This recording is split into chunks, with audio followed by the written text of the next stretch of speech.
Hop, je vais essayer de rester.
On va passer un bon petit moment comme ces derniers temps depuis que je suis en vacances.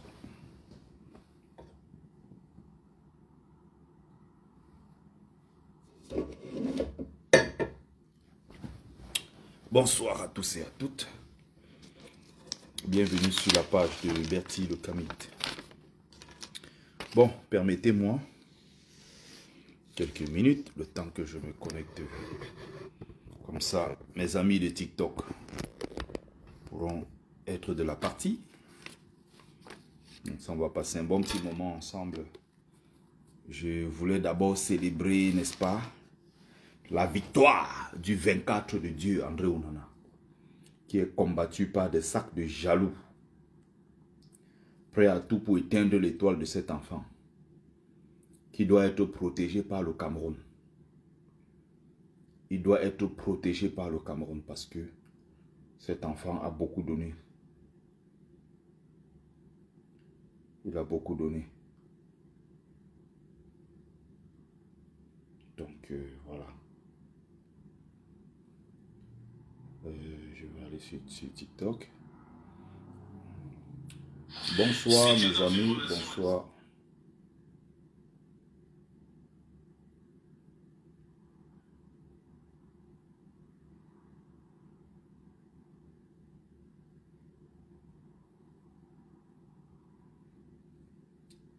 Alors,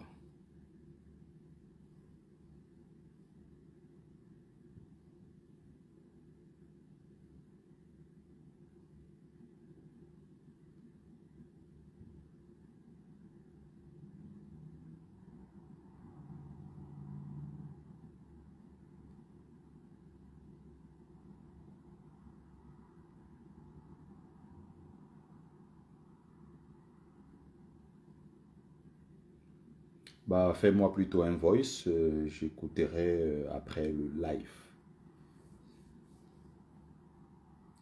Alors, voilà, je disais TikTok.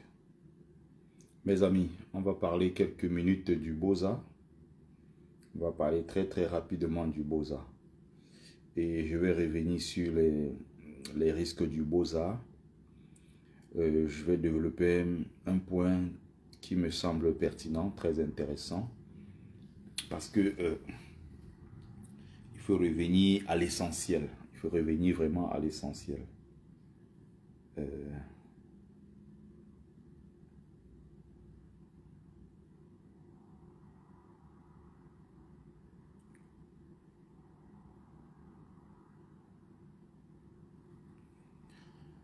Alors, merci d'avoir patienté. Là maintenant, je suis sur TikTok. Donc, bonsoir à tous, bonsoir à toutes. Bienvenue sur la page de Bertie le Kamit, l'imperturbable négro-thérapeute, défenseur des causes justes qui avance malgré les vents contraires, en espérant que cette vidéo vous plaira. Vie, force, santé à vous, pluie des bénédictions ancestrales. Bienvenue sur la page de Mumbeso Mbong, notable que je suis. Porteur, n'est-ce pas, et propagateur du savoir ancestral, descendant de la dignité et de ceux qui n'ont jamais trahi. Alors, je vais parler aujourd'hui du Beaux-Arts, de l'aventure en général. Et pour ceux qui regardent souvent mes lives et qui ne sont pas encore au courant, je suis, n'est-ce pas, l'auteur de ce livre « Folie et calvaire des migrants » qui retrace mon parcours de migrant du Cameroun jusqu'en France. Traversée du désert, traversée de la mer Méditerranée, des petites anecdotes et tout le reste, vraiment 3 ans d'expérience, de périple. Et tout ça est raconté, n'est-ce pas, dans ce... n'est-ce pas,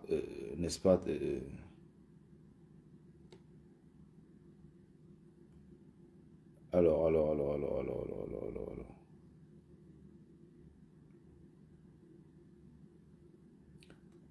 Alors,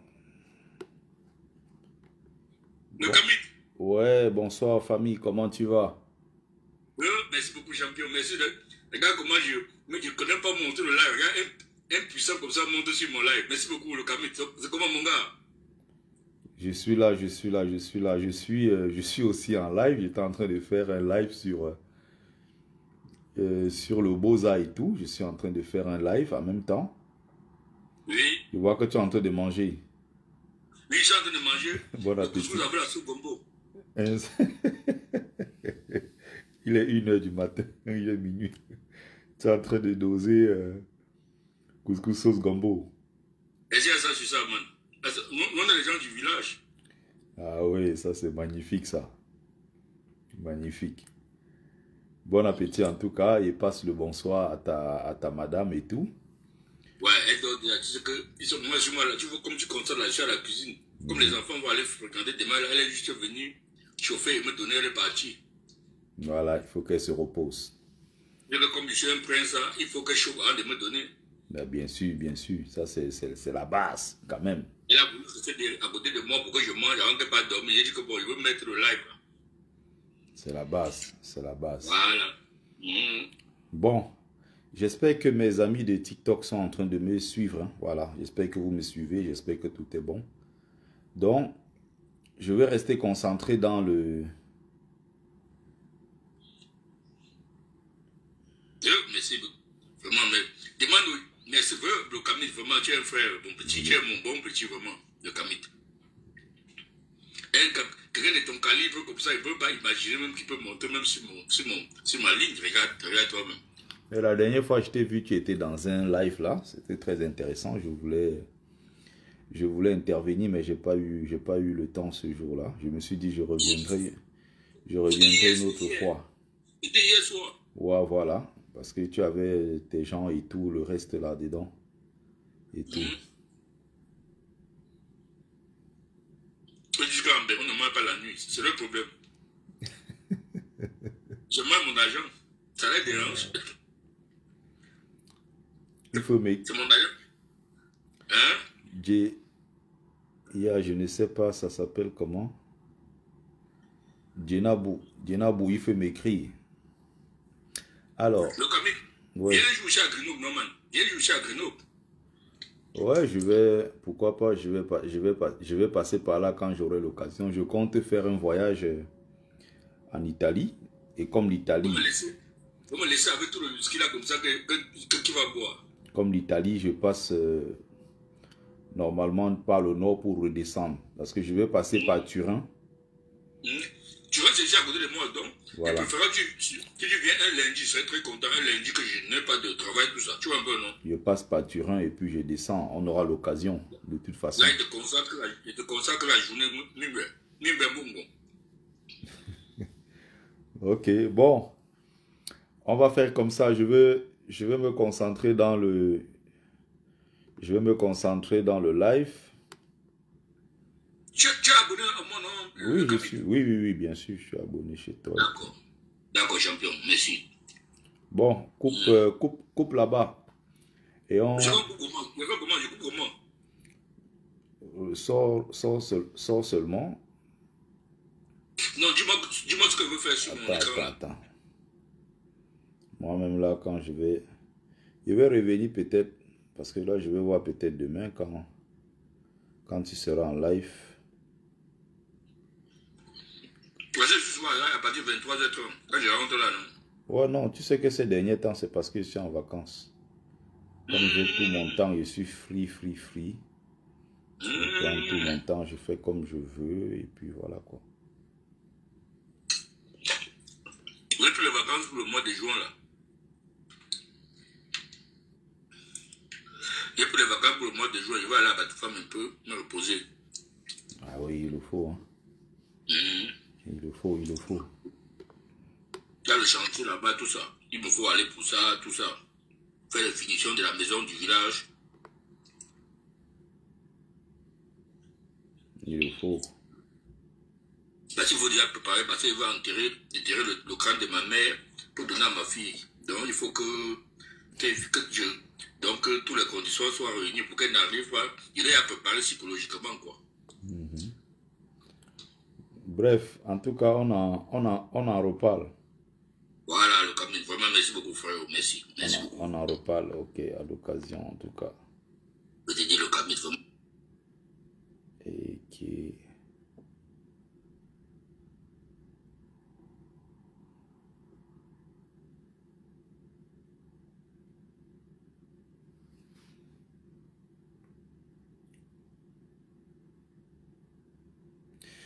Alors, désolé hein, pour mes amis qui sont du côté de Facebook qui attendent. Je vais laisser que les gens se reconnectent du côté maintenant de TikTok. Alors, j'étais en train de dire ceci. On partage, mes amis, on partage. On va aller un peu plus vite. Je vais prendre 40 minutes maximum de votre temps. J'espère bien. Il y a une chose que j'ai envie de saluer chez les Beaux-Ailleurs. Il y a une chose que j'ai envie de saluer chez les Beaux-Ailleurs. Leur courage, cette grande motivation qu'il y a derrière leur Beaux-Arts et surtout cette grande générosité en fait. Cette générosité, il n'y a pas peut-être un mot plus puissant que ça. Ce don de soi en fait, oui. Vous voyez? C'est ce don de soi qui est quelque chose de très parlant et qui me plaît beaucoup chez le Beaux-Ailleurs. Vous allez voir, 90% de ceux qui font le Beaux-Arts,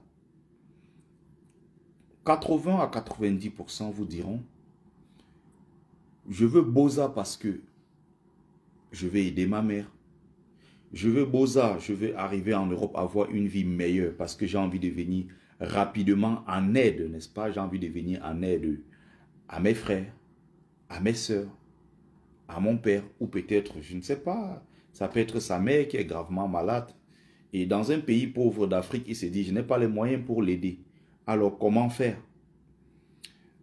Je vais Beaux-Arts et une fois en Europe, je vais me débrouiller pour envoyer le maximum d'argent pour qu'elle puisse se soigner convenablement, pour qu'elle puisse manger convenablement, pour que. En fait, il y a toujours derrière ce Beaux-Arts-là une motivation, et une motivation qui est portée par cette grande générosité. Ce don de soi pour venir en aide aux autres. Ça, c'est quelque chose que je voudrais d'abord saluer chez les Beaux-Ailleurs. Je ne dis pas que tous sont comme ça. Il y en a quand ils vont dans leur Beaux-Arts, c'est une place. Je m'en vais Beaux-Arts. Et comme je Beaux-Arts, puisque j'ai souffert seul, je n'étais avec personne, je vais manger seul, je vais me faire plaisir tout seul, parce que je n'étais avec personne. Et donc, parfois on a du mal à s'ouvrir à l'autre, parfois on a du mal même à donner quelque chose à quelqu'un. Ou alors même quand tu donnes quelque chose à quelqu'un, quelqu'un veut par exemple te parler un peu bizarrement, tu lui sors une histoire de quand j'étais dans le Beaux-Arts, j'étais seul.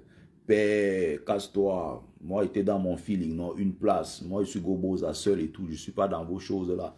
Même ce que je te donné là, non, remets-moi ça, j'ai souffert seul au désert, j'ai souffert seul dans la mer et tout le reste en fait. Mais il faut rappeler que tous les Beaux-Arts ne sont pas comme ça. Ce que j'ai envie de mettre ici en avant, c'est cet esprit de sacrifice, cet esprit de générosité. Salut Jenna Boussila. Salut. Donc il y a ce côté générosité qu'il faut vraiment saluer chez les migrants. Donc j'étais en train de dire que je suis l'auteur de ce livre Folie et calvaire des migrants. Pour ceux qui sont intéressés, contactez-moi tout simplement inbox. Et puis, je me chargerai voilà, de vous l'envoyer par la poste sur 2-3 jours si vous êtes intéressé. Il coûte 15 € l'ouvrage si vous voulez encourager. Diena Boussila, il faut juste m'écrire, c'est très simple. Donc, ce que je suis en train de dire ici, c'est quoi? Il y a cet esprit-là derrière, il y a cette générosité qu'il faut saluer parce que vous voyez souvent les femmes dans le Beaux-Arts. Elle a 2-3 enfants au pays, elle se dit non, je ne vais pas laisser mes enfants comme ça dans la merde, dans ces conditions difficiles, dans la précarité. Qu'est-ce que je fais? Je me sacrifie, je fais le don de moi parce que je sais que dehors, il y a des risques que je sois violé. Dehors, il y a des risques que je sois agressé. Dehors, dans le Beaux-Arts, il y a des risques que je sois peut-être la femme forcément, je fasse peut-être des mariages forcés. Il y a des risques que je sois peut-être la femme d'un homme que je n'aime pas. Vous voyez, moi j'ai par exemple connu, et pendant que je serai en train de développer, il y a certains épisodes qui me reviendront, et puis je vais de temps en temps comme ça, sortir ça, voilà. Donc par exemple, je me rappelle, ça c'était en 2011, on était à Tamandra 7, il y avait 2 femmes camerounaises qui étaient arrivées, particulièrement belles, elles étaient vraiment très belles femmes, et grandes tailles comme ça, avec des très belles rondeurs, et tout le reste et tout, c'était des femmes, quand elles sont même arrivées, il y avait une qui était tout le temps, elle était en pleurs celle-là, elle vivait au Gabon à l'époque, et elle faisait son business là-bas, elle s'en sortait très bien. Et elle a eu une copine qui lui a dit, mais qu'est-ce que tu fais là-bas? Allons en Europe, là-bas c'est mieux, allons se chercher, là-bas tu vas gagner plus d'argent rapidement, qu'est-ce que tu fous au Gabon, des choses comme ça, et puis elle est sortie quoi. Et elle est arrivée à Tamandra 7, elle s'est retrouvée dans un environnement qu'elle ne connaissait pratiquement pas.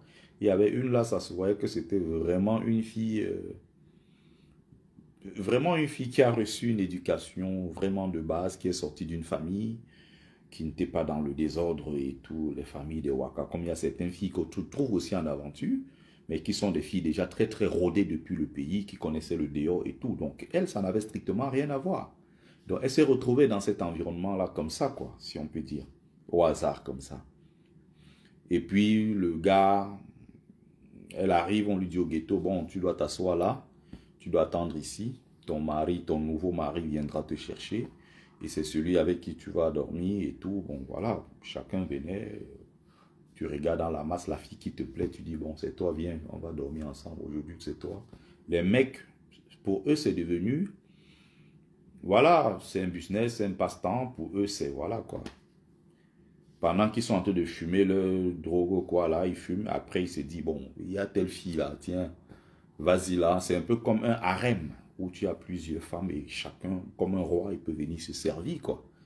Vous voyez, c'est ce côté-là extrêmement violent. Donc, quand vous voyez, par exemple, des gens qui sortent et qui ont quand même en eux cette générosité, parce que faire don de soi n'est pas quelque chose de facile.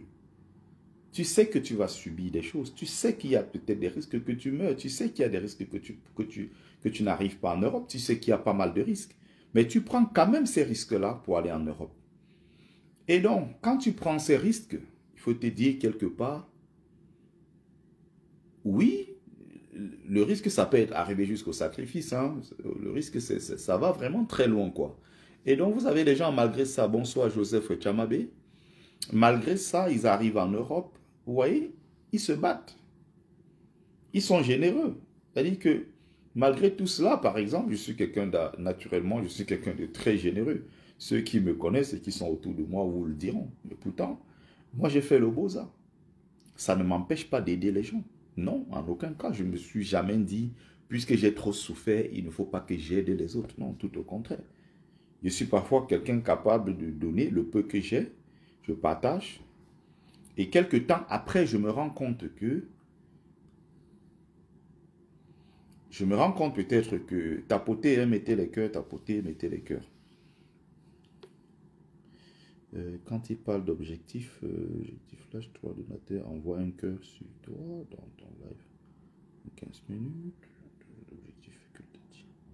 Pour gagner un tel objectif, pas maintenant. Je ne sais même pas c'est quoi un objectif et tout. Bon, on avance. Donc, je t'ai en train de dire, Moi, ça ne m'a jamais empêché. Moi, je suis plutôt quelqu'un de très généreux. Des fois, je reste comme ça, je n'ai plus grand-chose. J'essaye avec le peu que j'ai.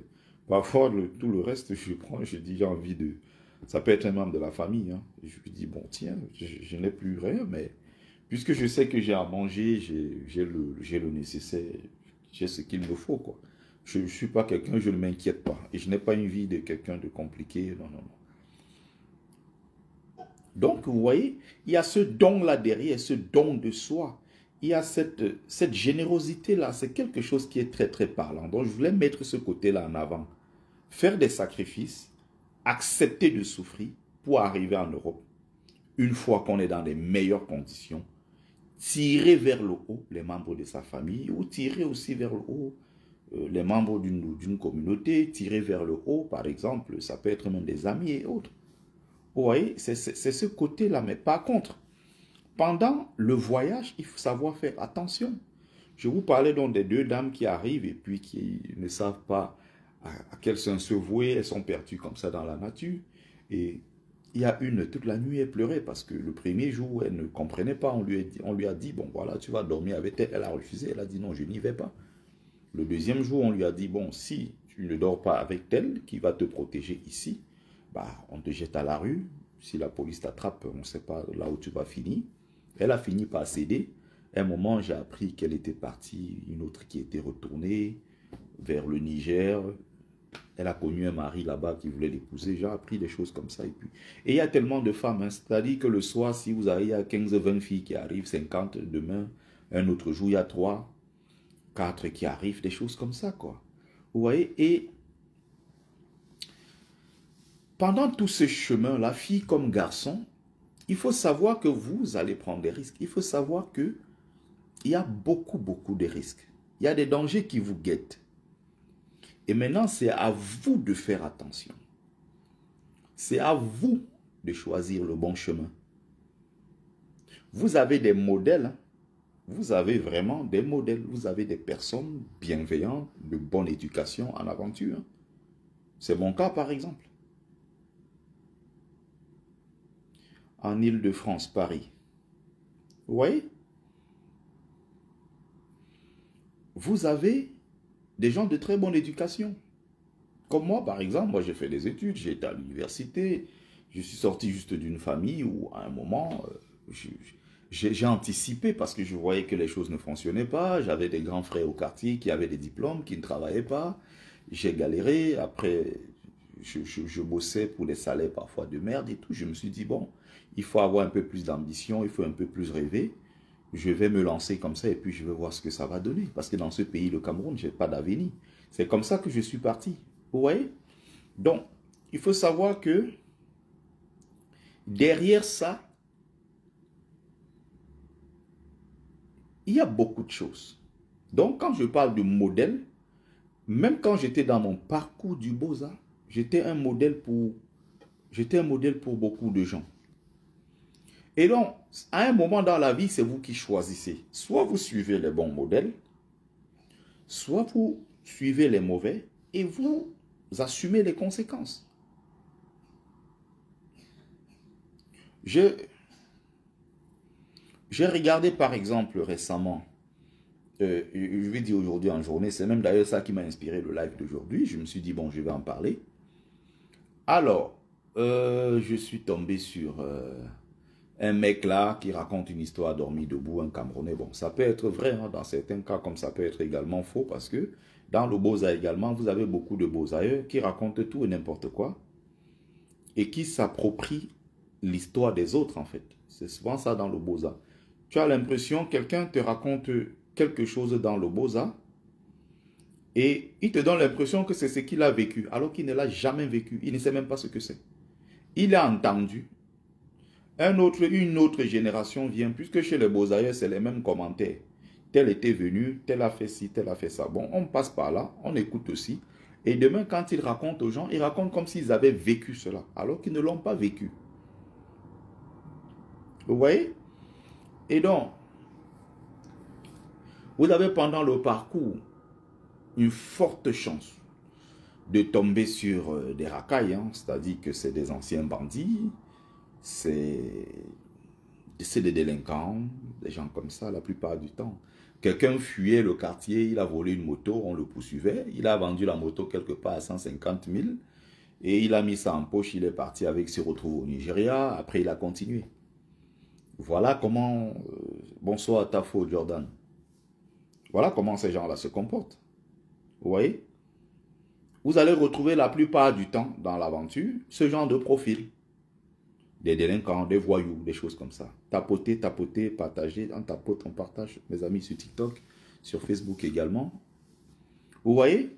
Mais vous aurez aussi des gens qui ont reçu une très bonne éducation et qui se sont peut-être trompés de chemin ou peut-être se sont retrouvés là-bas comme ça parce que, bon, voilà, ils voulaient un avenir meilleur et tout le reste, quoi. Ça dit qu'il y avait des filles.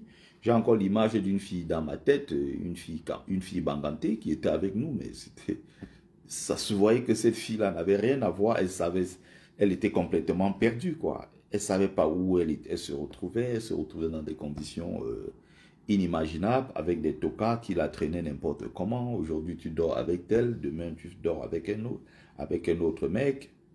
Et quand tu vois la fille debout, tu regardes le mec qui sort avec, tu te poses des questions quand même. Tu te dis, si ce n'était pas l'aventure qui mélangeait vraiment les gens comme on dit, ce mec n'aurait jamais eu une seule chance de se retrouver avec une telle fille. Elle est trop belle pour lui, tout simplement. Mais l'aventure impose ce rythme-là. Parfois, voilà, on se transmet des maladies. Les gens du jour au lendemain qui étaient des gens normaux. Je parlais des profils ici parce que c'est très important de comprendre. Vous avez quelqu'un qui était par exemple avocat, il était trésorier d'une association ou peut-être il a contracté des crédits dans l'association, il n'était plus capable de rembourser et il a fui le pays, il s'est retrouvé dehors. Vous avez parfois des gens qui avaient une très belle vie au Cameroun, qui avaient leur maison, une voiture, des enfants et tout. Du jour au lendemain, peut-être son commerce chute et les créanciers se pressent à sa porte pour réclamer leur argent. Et puis il est obligé de fuir le pays, il se retrouve au Nigeria, après Niger, et puis c'est parti comme ça. Donc, pendant ce parcours, vous avez plusieurs profils. Et c'est à vous maintenant de vous adapter. C'est à vous de choisir la bonne personne avec qui marcher. Si vous faites le mauvais choix, c'est votre problème. Si vous faites le mauvais choix,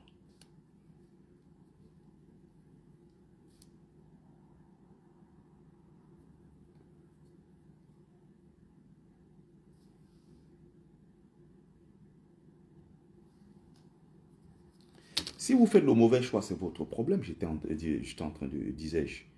Vous voyez? Je vais prendre deux, trois exemples sur les gens. Comme ça, vous allez mieux comprendre ce que je vais expliquer. Je vais prendre l'exemple d'un pote qui était pour moi un frère. Et puis, qui s'est retrouvé comme ça, qui a connu l'aventure un peu plus tôt dans sa vie, qui n'a pas eu la chance forcément d'aller à l'école.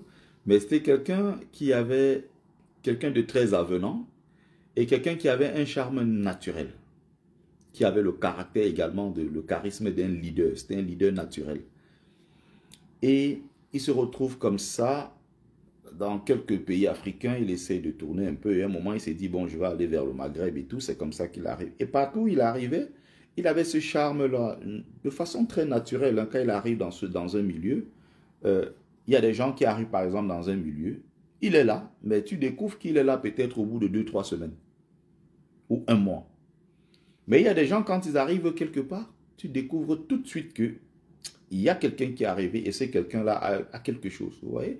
C'est quelqu'un qui a un sens de naturel, n'est-ce pas, du leadership. C'est quelqu'un qui est jovial, c'est quelqu'un qui est serviable et tout ce genre toutes ces qualités-là, quoi, qui sont des qualités, n'est-ce pas, très, très recherchées en aventure. Parce que la plupart du temps, tu tombes sur des racailles, hein, des ratés. Moi, par exemple, je me retrouvais souvent dans des milieux avec des gens qui se droguent, qui traînent dans des milieux de waka et tout, qui traînaient dans des milieux avec des gens, des bandits carrément, qui te disent comment. Au Cameroun, ils sont contents en fait. Ils sont contents de te dire qu'au Cameroun, ils étaient des grands bandits. Ça veut dire que tu te retrouves avec quelqu'un, tu es obligé de partager le même milieu avec lui. Mais ce monsieur, tu te dis quelque part, il n'a rien à voir avec toi. Limite même, il te fait peur. Mais tu es obligé de partager cet espace avec lui. Vous voyez souvent, quelqu'un te sort une histoire de... Et il y en a, ils ont d'autres qui avaient des trucs, des traces encore, des blessures, des chaînes aux pieds, qui étaient des prisonniers, des évadés de prison. Vous avez beaucoup de profils comme ça. Et vous avez en même temps des gens qui sont complètement naïfs, des gens qui sont sortis de très bonnes familles, qui ont eu très bonne éducation, et qui se retrouvent avec eux. Donc finalement, le Beaux-Arts, c'est le mélange de tout ça, en fait. Vous voyez, c'est le mélange de tout ça. Et donc, il faut faire attention pendant son parcours. Il faut faire attention. Donc, le pote, le frère, c'est comme ça qu'il arrive au fur et à mesure. Il ne fumait pas, il ne buvait pas, il était comme un mec super costaud, puissant, fort, un mec dynamique. Mais du jour au lendemain, il a fait des mauvaises rencontres. La mauvaise rencontre, c'était quoi? C'était des gens qui fumaient, qui se droguaient, qui traînaient dans des milieux des PUTES, des Waka, comme on dit chez nous au Cameroun. Je parle pour TikTok parce que je sais qu'il y a des gens forcément qui ne sont pas camerounais, qui regardent. Donc voilà, il a commencé à fréquenter ce genre de milieu et des milieux également de, voilà, de passeurs. Et du jour au lendemain, il est devenu lui-même un mec qui était dans le réseau, qui était l'intermédiaire entre les migrants et les Arabes, qui sont des grands passeurs parce que c'est leur business à eux. Vous voyez, ce sont eux qui font des grands bateaux, des embarcations de fortune où ils empilent peut-être 1000 personnes ou 700 ou 400, 300 personnes à l'intérieur, alors que c'est réservé peut-être pour 100 personnes, ils vont te mettre 300 personnes dedans. Allez, yallah, Beaux-Arts, allez-y, des choses comme ça, quoi, vous voyez. Et finalement, il a commencé à se... C'est-à-dire qu'il était avec nous. Quand je dis avec nous, des gens normaux, des gens respectables, des gens qui ont reçu une bonne éducation, des gens qui ne sont pas dans des bêtises, des choses comme ça. C'est-à-dire que nous, on était des groupes de quoi? De travailleurs. Soit tu sortais, tu allais travailler dans des chantiers. Nous, on travaillait dans des chantiers de maçonnerie. Nous, on travaillait dans des chantiers, voilà, un peu partout. On aidait dans des marchés à ranger tout ce qui est tomates, fruits et légumes, des choses comme ça. On donnait des coups de main aux Arabes qui nous donnaient un peu d'argent. Des fois, quand il n'y avait pas de boulot, on est obligé de faire, demander l'aumône. Par exemple, ça, tu peux aller dans des mosquées, il faut que tu trouves de quoi manger. Tu peux peut-être avoir un peu d'argent que les gens te dépannent et tout pour que tu puisses t'en sortir. Et tout ça. Et donc, voilà, c'était notre façon de vivre. On était peut-être 5, 6, 7, 8, ça peut prendre 10 personnes même par chambre. On s'alignait comme ça, comme des petites sardines et tout, serré, mais on arrivait à... Bon, manger là-bas, c'est un détail. Hein. Il y a tellement à manger pour tout le monde, ça, c'est pas un problème, ça. On arrive à s'en sortir, chacun fait ses petites épargnes et tout. On voit comment on peut s'organiser pour traverser la Méditerranée. Vous voyez? Et c'était ça notre mode de vie. Tout le monde sortait le matin. Après, on revenait. Le soir, on se raconte des choses et tout. Chacun, comment tu as passé ta journée, des choses comme ça. Et puis, un moment, il a quitté le groupe. Quand il a commencé à embrasser un autre groupe qui avait une autre façon de voir, bon, eux, ils nous traitaient un peu comme Père Moutpipindem. C'est un peu comme ça, quoi. Ça veut dire que c'est les Babylone, Père. Nous, on parle avec les Babylone qui se lèvent le matin, que ils partent chercher le travail, que ils chogo, Père. Nous, on ne marche pas avec les Babylone, Père. Nous, on est les free boys, nous, on est wise, on a compris le dehors. Donc, il est parti d'un cadre de vie. Il est parti de plus ou moins d'un milieu où les gens avaient une certaine façon de vivre. Il a embrassé une autre façon de vivre. Et ça a ses conséquences. Il a payé cash. Il n'est plus en vie aujourd'hui. Donc, c'est comme ça. Après, on commençait avec la cigarette. Après, c'était du hashish. Il est monté en puissance. À un moment, le hashish, ça devenait tout petit pour lui. Il est monté avec les trucs, commençait à sniffer. Et il est monté au fur et à mesure. Il ne mangeait plus. Suffisamment, en tout cas. Et il fumait trop. Il était trop dans l'excès et dans ces choses-là. Du jour au lendemain, un très beau garçon qui était costaud, qui était fort, a commencé à perdre du poids. C'est-à-dire, quand tu le voyais, il n'était plus lui-même, quoi. Il avait beaucoup fondu, il avait beaucoup maigri. Et au bout d'un moment, il commençait à perdre un peu. Il commençait à perdre un peu au niveau du raisonnement. Des fois, il te raconte une histoire, il n'a pas terminé, il mélange avec une nouvelle histoire. Il te raconte des choses comme ça, il délie un peu à gauche, à droite, des choses comme ça, au final. Et on a compris qu'il était touché.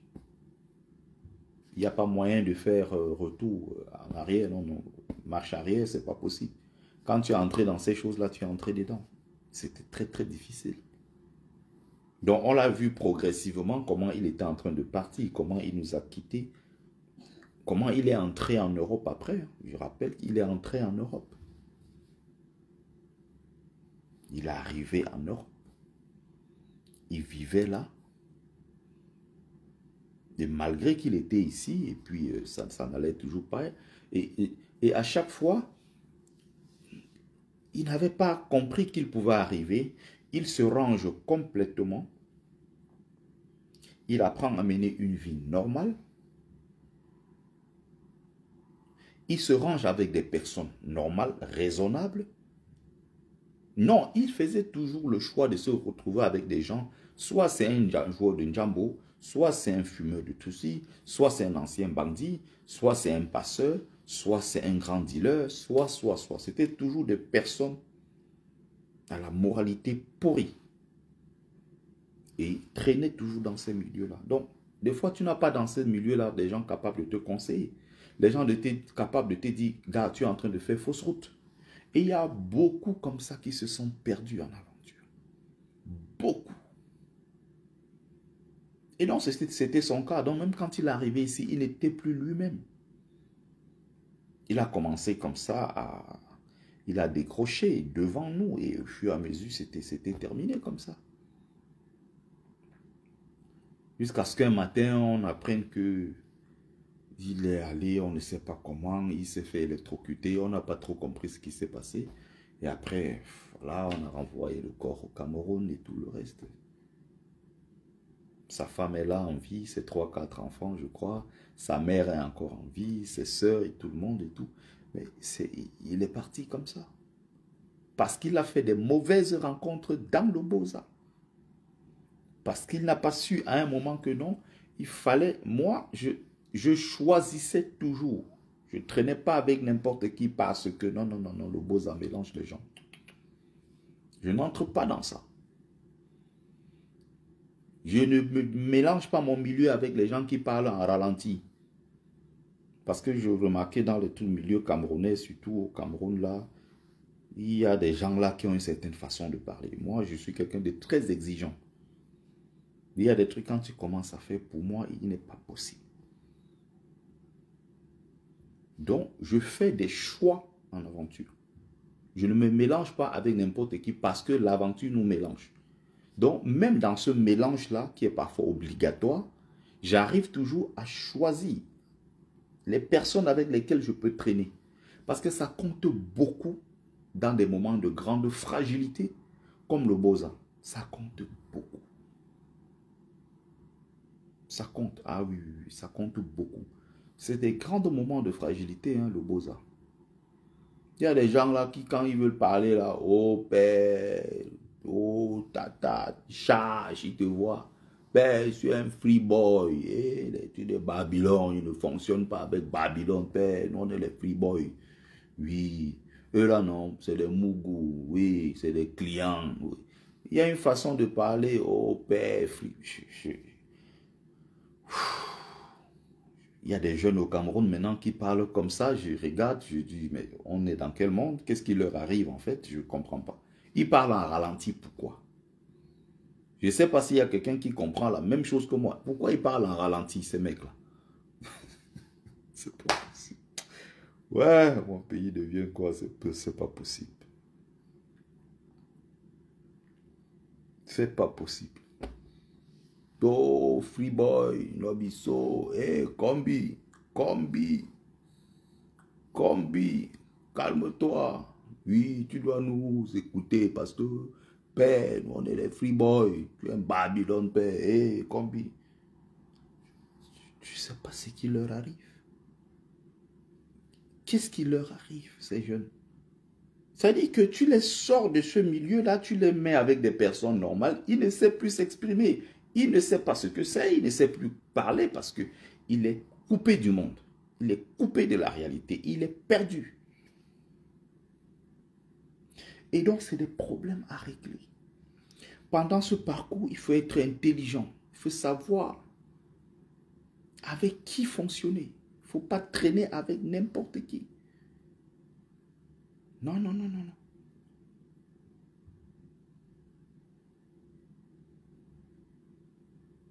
Donc, il faut comprendre.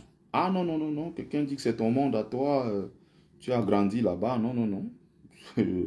Il n'y avait absolument aucune chance, étant en aventure, que tu me vois, par exemple, moi, traîner avec des gens qui ont une vie bizarre. Ce n'est pas possible. Et pourtant, je suis né, j'ai grandi à Njombe Penja. Donc, les histoires qu'on dit que les affaires de drogue et tout ça, même jusqu'à plus de 20 ans, plus même. Si tu me demandais, moi, c'est quoi le banga, ce qu'on appelle, si tu me demandais à quoi ça ressemble, je ne savais pas, je n'aurais jamais pu te dire à quoi ça ressemblait. J'ai connu ça peut-être, j'avais peut-être 21, 22 ans. Pour la première fois, par curiosité, j'ai vu quelqu'un qui avait ça comme ça, et il disait qu'il écrasait ça pour mettre, je ne sais pas, dans les aisselles ou quelque chose, ou ici en bas pour faire pousser les barbes. Il disait que ça fait pousser la barbe. Je partais à l'école, je finissais l'école, j'allais au football. Donc, mon milieu, c'était ça. Les élèves, je finissais, j'étais avec des footballeurs. Puisque j'étais un ancien footballeur. Donc, c'était très difficile de me voir traîner avec quelqu'un qui n'est pas de ces deux milieux-là. Et donc, quand je me retrouve, je suis à l'aventure, comme ça, je me retrouve dehors avec des gens, je ne comprends pas. Moi, j'ai eu un bac. Quand j'ai fini, je suis allé à l'université. Donc, mes amis, c'était des étudiants, c'était des gens d'un autre milieu. Je n'ai rien à voir avec cette histoire. C'est pour ça que je disais que les profils des beaux-arts, 80% du temps, tu as affaire à la racaille. Même si de plus en plus aujourd'hui, il y a des gens qui sont diplômés qui sortent parce que c'est Dieu. Et tu vas voir ça dans la communauté camerounaise. Mais c'est quelque chose d'étrange. Hein. Tu vas aller dans la communauté camerounaise, tu vas voir les gars, ils ont une licence. Tu vois un gars qui a un BTS, l'autre qui a un bac, tu vois d'autres qui a un probatoire, des choses comme ça, un BEPC et tout. Mais à côté, tu vas aller dans la communauté, par exemple, malienne, guinéenne, ou même ivoirienne. Je ne sais pas, les autres pays d'Afrique de l'Ouest et tout ça, non, non, non. Tu ne verras pas facilement des gens... Salut, Brice. Tu ne verras pas forcément des gens qui ont un bac. Hein. C'est très, très rare. Chez eux, quand quelqu'un a un bac, il est considéré quand même comme quelqu'un. Oh, chez nous, un bac, c'est vulgaire, ça. On était là, dans ce parcours-là, avec des gens, on est en forêt nombreux, des gens qui ont le bac, d'autres licences, d'autres BTS, d'autres masters même. Il y a même des gars qui avaient un master, qui étaient en... Et tu sens quand tu vas dans des échanges, des débats, souvent nous on avait des débats, des échanges avec beaucoup de gars à cette époque. Donc, on ne doit pas se perdre en fait. On ne doit pas perdre de vue que si on a fait ce sacrifice, si on a fait ce don de soi, c'est parce qu'on va atteindre un objectif. Si on a la chance, bien sûr, d'arriver en Europe. Et même une fois en Europe, il faut savoir éviter tous les pièges. Il faut savoir se ranger. Il y a beaucoup qui arrivent ici, hein, et c'est finalement en Europe qu'ils viennent sombrer. Comme vous allez là à la porte de la chapelle, vous voyez des gens qui se droguent, des gens qui se renversent, ils fument jusqu'à ils tombent au sol, ils prennent du, je ne sais pas si c'est tramol ou c'est quoi, le truc qui sniffe et tout ça, jusqu'à ils tombent au sol. Parce qu'ils sont arrivés ici, il n'y a pas eu quelqu'un pour tenir leurs mains. Ils ont peut-être tenu pendant 2-3 ans, dans des conditions mais très difficiles. Mais une fois sur le terrain, Il n'y a pas eu quelqu'un pour tenir la main. Peut-être si moi-même, on ne tenait pas ma main, je serais peut-être dans la rue, je serais devenu je ne sais pas quoi. Mais la chance que j'ai eue quand je suis arrivé ici, après 3 ans de grandes difficultés, 3 ans de périple, ce n'était pas facile. Avec une main handicapée, j'arrive ici encore, j'ai des trucs comme ça encore, je suis handicapé complètement. J'arrive ici et je me retrouve encore à la rue. Vous avez dit que je suis parti du Cameroun. Pour moi, ça faisait 3 ans, donc c'était normal, et même plus comme ça que je continuais ma vie dans la rue, quoi. C'est-à-dire que tu vis dans la rue. Tu vis dans la forêt, tu vis dans des endroits où vous allez même faire la chasse, vous vivez dans des endroits où vous dormez, vous avez des poux sur vous, vous dormez, tu dors avec des gens qui font 1-2 semaines, ils ne se lavent pas, et tu ne peux pas lui dire. Alors, le grand Magnéto, je vais te virer de mon direct. Je ne garde pas la racaille ici. Tu mets encore un autre commentaire, tu es viré. On est en train de parler des causes, on est en train de parler de quelque chose de noble, quelque chose qui touche la vie des gens. Et tu es là pour me dire que c'est pourquoi ça te dérange, c'est leur vie. Tu es un parfait irresponsable, un autre parfait taré comme il y en a partout. Est-ce que tu comprends de quoi je suis en train de parler?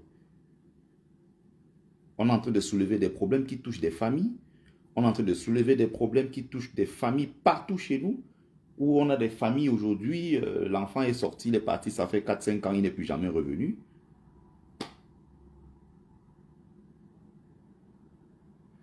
Il y a des familles, hein, 3, 4, 5 enfants sont sortis, il y a 3 qui sont arrivés, il y a 2 qui ne sont jamais arrivés. Les familles jusqu'à aujourd'hui cherchent à avoir les nouvelles de leurs enfants. On est en train de parler de quelque chose d'important. On a encore un taré qui a la quarantaine dépassée, qui débarque comme ça pour raconter des histoires. Bon, on continue dans les choses sérieuses. Bonsoir Pierre Gaëtan. Tu continues encore un commentaire, tu es viré.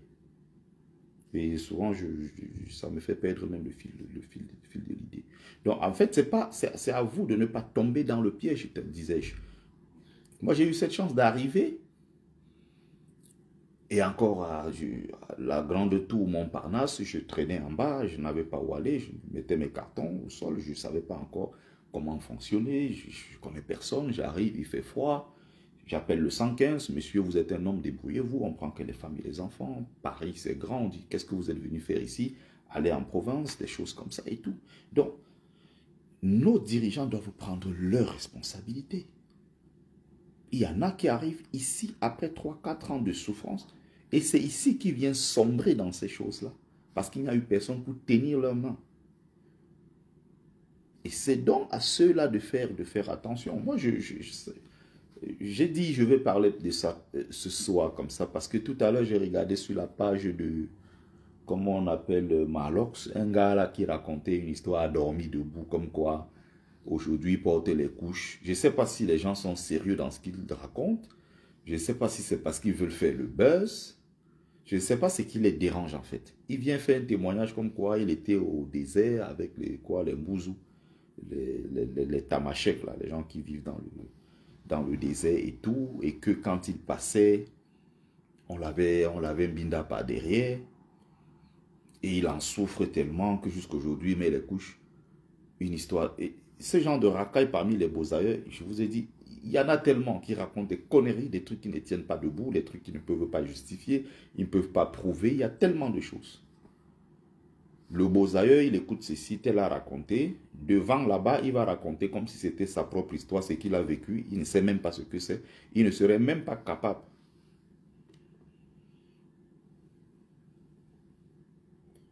Voilà. Je n'ai pas dit. Le même monsieur maintenant a commencé petit Bamileke. Voilà. Voilà le problème.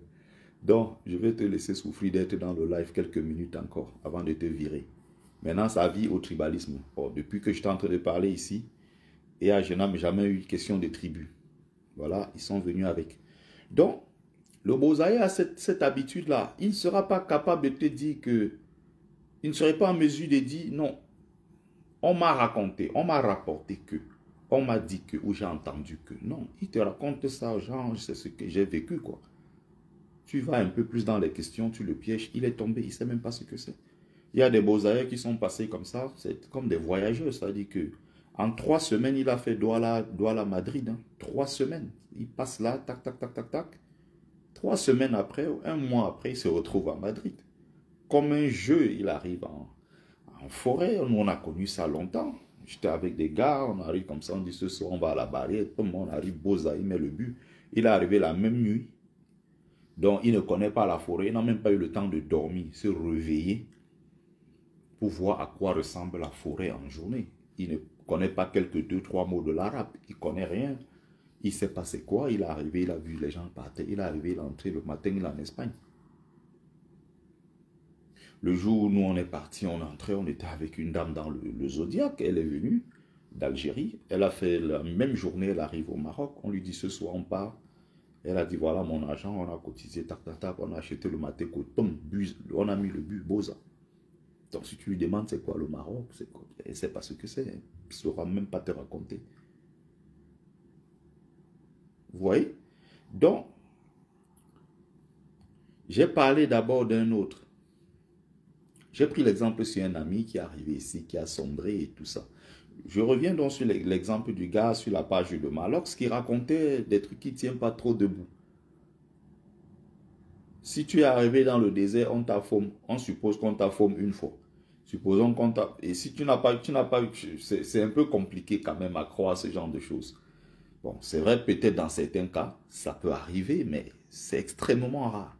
Mais lui, quand il parlait de ça, il expliquait que non, tous les beaux-aïeux, hein, et tous cela sont passés par là, ils ne veulent pas l'admettre. Il dit, mais celui-ci, il est fou dans sa tête, qu'est-ce qui lui va? Et tu le voyais déjà un peu très efféminé dans sa façon même d'expliquer ces choses.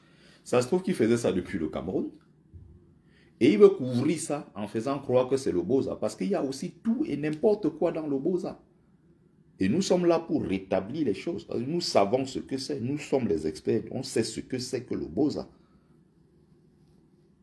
On n'a pas été les voyageurs qui ont fait 2 mois, 1 mois, on est entré. Non, on a une large expérience du Maghreb. On sait ce que c'est. On a traîné dans pratiquement tous ces milieux-là. Ce n'est pas pour rien que les ONG ont besoin de notre avis sur les affaires du Boza. Monsieur Sika dit, qu'est-ce que vous en pensez?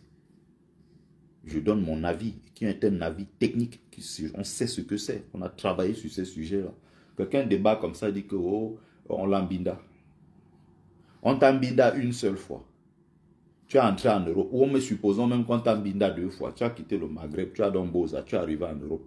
Et il y a des années après ton Boza, tu portes encore les couches. Pourquoi? Ça dit que le micro n'est pas fermé, hein, Gaëtan, si tu veux parler. Mais généralement, Djenabou, je ne sais pas, Djenabou, il n'y a pas de souci. Donc, généralement, je ne donne pas la parole, mais je ne refuse pas la parole. Si quelqu'un veut prendre la parole, la personne peut prendre la parole. Mais après mon développement, quand je finis là, si quelqu'un veut prendre la parole, je fais libre antenne, quoi. Donc, les Mbouzous dans le désert sont combien? C'est des gens maigrichons comme ça qui font à peine 45 kilos. S'ils sont 2, 3 ou 2 même, généralement les chauffeurs ils sont 2. Vous êtes 30, 40, 50 qu'on embarque dans un truc. Je ne comprends pas comment, dans quelles conditions le Mbouzou, lui, même s'il a un couteau, comment il va vous maîtriser 40, 50 personnes, prendre un homme qui est costaud, qui a sa force, mettre au sol, monter sur lui. Souvent, les gens, les beaux-ailleurs racontent souvent de ces conneries. Ils racontent souvent de ces choses qui ne tiennent pas la route. Je ne peux pas dire que c'est faux, forcément, je ne peux pas dire que c'est faux, mais il y a quand même des trucs quand des beaux-ailleurs racontent, ça ne tient pas la route. Et il est là-bas, il raconte des histoires comme ça. Il va embarquer tout le monde dans ses bêtises. Mais si, Mola, tu es encore en Europe ici, après des années de Boza, tu portes les couches, c'est que tu es un tchélé. Juste que tu ne veux pas l'admettre. Tu veux embarquer tout le monde dans tes conneries. Nous, on a vécu dans des milieux.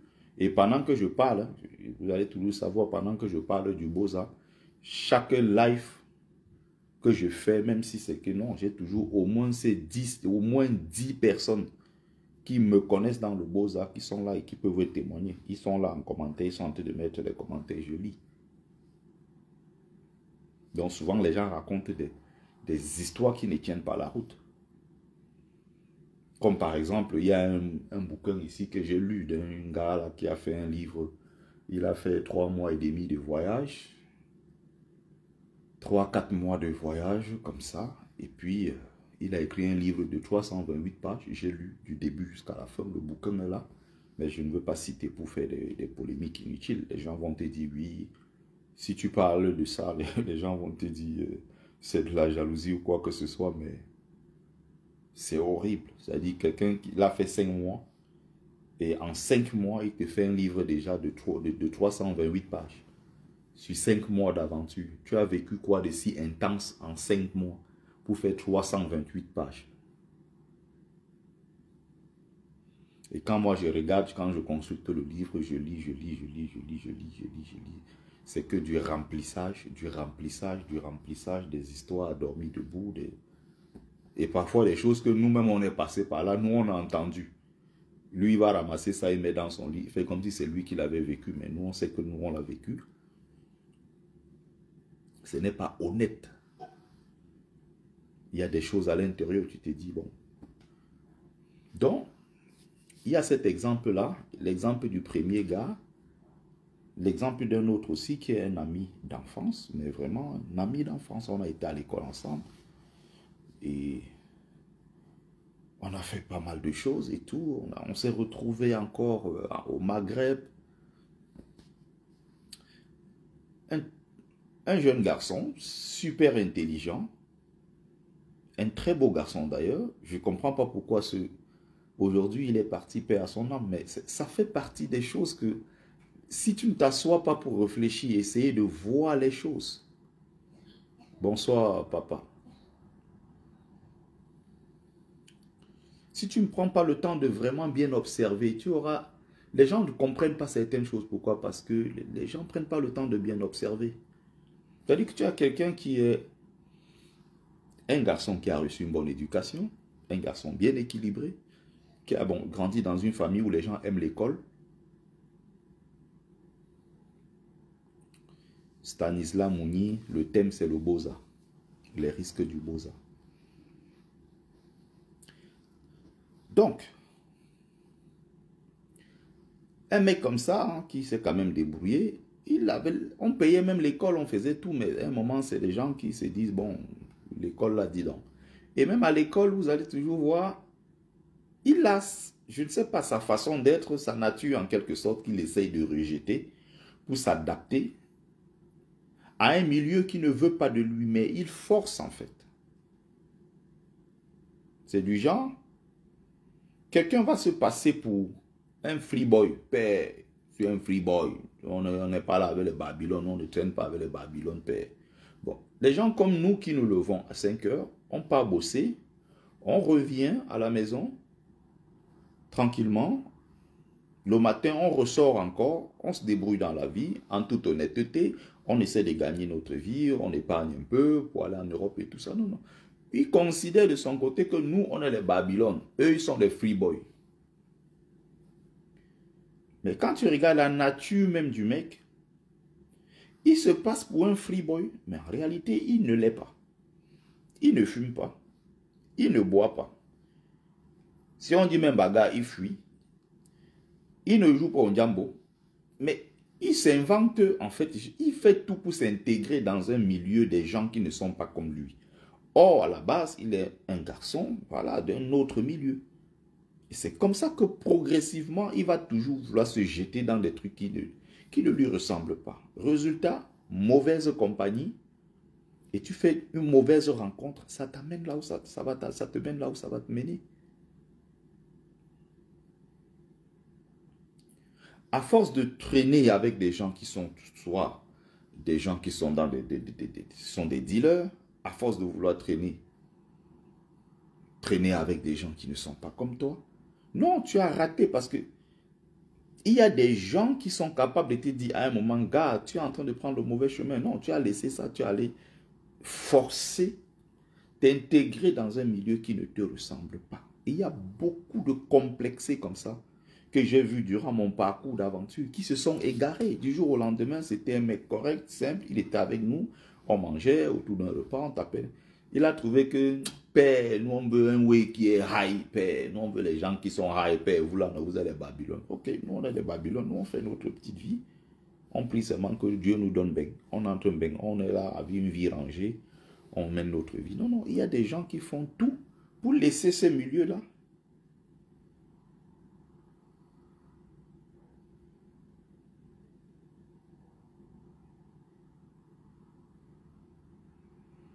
Bon, tu ne vas pas laisser ces milieux-là. Brice Ateba, fais attention à tes commentaires. Tu ne vas pas laisser ces milieux-là pour aller. C'est comme ça que tu entends. Après, le gars, il est daï. Il est entré dans une histoire où il a commencé à fumer. Des simples cigarettes, il est passé au hashish. Le hashish, on passe à autre chose. On commence à sniffer. Même là, on trouve que c'est léger. On commence à prendre des trucs encore plus high. Et c'est comme ça, voilà. Du jour au lendemain, on avait des groupes d'amis. On vient de la même région, du même village. Quand on se retrouve, quand tu cours l'embrasser, tu te dis, ah, j'ai vu mon frère, c'est mon ami d'enfance en plus. Ah, gars, c'est Ao et tout. Bon, l'accueil est un peu froid parce que, bon, voilà, il se dit, bon, on est du même village, on s'est connus là-bas, mais bon, ici, en aventure, chacun se débrouille, quoi. Bref, tu n'es pas de mon milieu. Donc, un peu comme les filles disaient, tu n'es pas mon genre. Ah, tu te dis, mais attends, c'est ton frère, tu es allé vers lui. Tu attendais qu'il te prenne dans les bras parce que, sorti d'un même village, vous vous retrouvez à 5-6 000 km, ben, ça fait toujours un grand plaisir, un moment de joie. Tu te dis, ah, mais tu as vu ton frère. Mais après, tu te rends compte que c'est que Roga, Babanzo. Le mari de Manta, je ne sais pas. Je ne sais pas, voilà. Donc, finalement, tu te retrouves avec des gens. Il y a tellement de choses comme ça. Quand je repense à ce parcours d'aventure, je me pose des questions. Il y a des gens comme ça qui étaient des gens complètement normaux, des gens bien, et du jour au lendemain, ils ont sombré dans la drogue. D'autres, c'était les réseaux seulement, des trucs des waka. Il entrait dedans parce que les filles, parfois, qui sortaient du pays, qui ne connaissaient pas ce que c'est. Elles arrivent comme ça dehors et se retrouvent dans un milieu avec des gens qui forcément ne... Et du jour au lendemain, elles sombrent. Si la même nuit, elle se fait grimper par 2, 3, 4 mecs, au bout d'un moment, elle commence à se dire, mais ce présent-là, ce présent qui est très violent pour moi, je n'arrive pas à l'absorber, je n'arrive pas à le digérer. Ce sont des images, des clichés chauds qui me remontent à chaque fois. Juste à y penser, je me demande, mais attends, qu'est-ce qui m'arrive? Pourquoi je suis devenu comme ça? Et à un moment, elle commence à fumer pour oublier. Elle commence à monter. Elle monte, elle monte.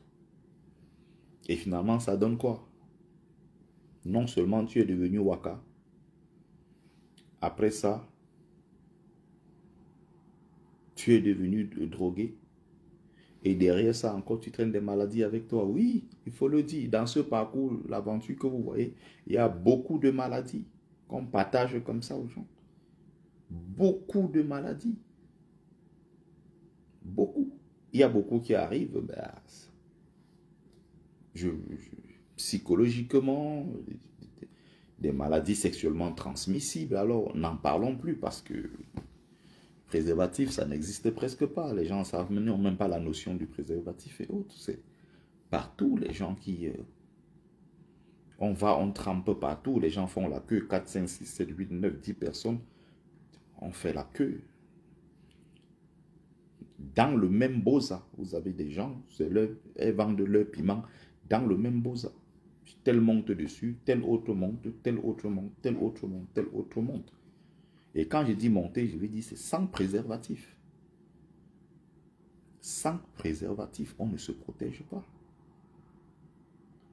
Tel a fini, tel monte, tel monte, tel monte. Résultat, tu arrives en Europe, maintenant on dit bon, c'est la phase de visite médicale, tout ça, et puis tu te rends compte que beaucoup sont malades, beaucoup traînent des maladies sexuellement transmissibles et tous ces genres de choses parce que pendant ce parcours, les gens ont fait tout et n'importe quoi. Il suffit d'une mauvaise rencontre. Il suffit d'une mauvaise rencontre et tu te retrouves dans tout et n'importe quoi. Il y a nos amis, on était là-bas quoi, dans les années quoi, 2011 et tout. 2010, 2011, des trucs comme ça jusqu'à... Beaucoup aujourd'hui sont en prison. Certains sont en prison parce qu'ils n'ont pas été patients. Ils se sont dit, je vais gagner beaucoup d'argent rapidement pour rentrer au Cameroun, faire la fête et montrer aux gens que j'ai réussi. Résultat, trafic, on entre dans les réseaux de trafic. Résultat, 20 ans de prison, 25 ans, 15 ans, 12 ans. Ils sont nombreux qui sont en prison.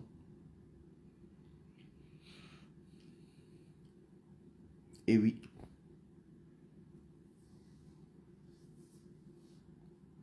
Nombreux en prison.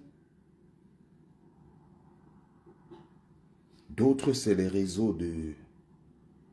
C'est des réseaux, des trucs.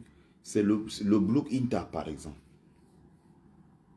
J'ai bu une belle bijouterie en journée, j'ai ciblé. Pour ceux qui sont dans des villes et tout, je suis pressé, j'ai besoin d'argent rapidement. La nuit, on vient faire quoi? Tac, tac, tac. Ou même certains, ils entrent dans des réseaux comme ça. Et puis, un matin, tu apprends, soit il est mort, soit on a jeté en prison et tout. Et les familles au Cameroun qui pleurent, qui appellent à gauche, à droite, on n'a pas les nouvelles de notre enfant. Il est là-bas dans une situation parce qu'il est arrivé, au lieu de traîner avec des gens normaux qui cherchaient simplement leur bec. Parce que dans le parcours, l'aventure que vous voyez, non, il y a beaucoup de gens qui viennent là-bas parce qu'ils sortent des familles difficiles, vraiment des familles pauvres.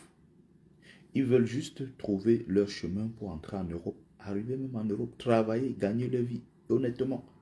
Comme sur place au Maghreb, ils le font déjà en allant tout simplement travailler, gagner leur vie, honnêtement. Le jour qu'il n'a pas, il demande, on lui donne, l'arabe donne. Mais il y a ceux qui sont là, leur objectif c'est quoi? Je vais gagner rapidement, je vais être très riche rapidement, peu importe.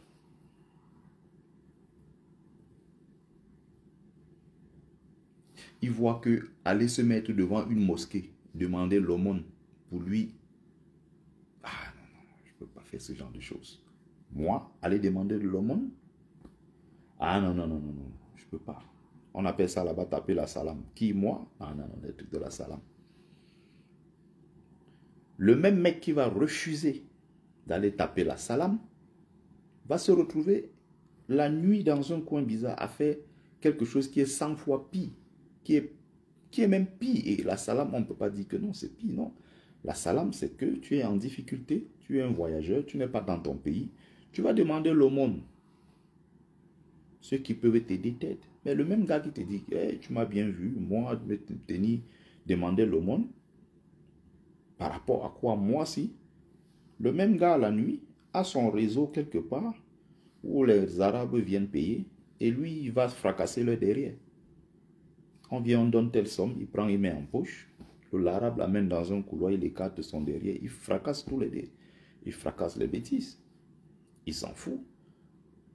Il revient devant toi, un gars qui n'avait rien. Quelques heures plus tard, où tu te réveilles le matin, pendant que toi tu cours pour aller chercher les petits boulots, tu pars à la placette ou à la place Chogo pour essayer de demander des petits. Non, non, il n'est pas avec toi, va te débrouiller. La nuit, il fait un quart de tour quelque part, il revient, il a beaucoup d'argent, il prend ça où? Pendant que je parle, il y a des gens qui connaissent le parcours, qui sont en train de mettre les commentaires, on appelle ça le Chogo, monsieur. Un homme qui pénètre un autre homme pour avoir son argent.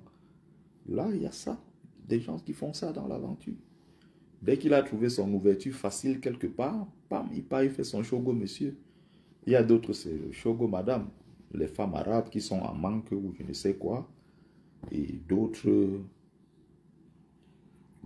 femmes qui sont peut-être, qui sont aussi même mariées et qui se disent, bon,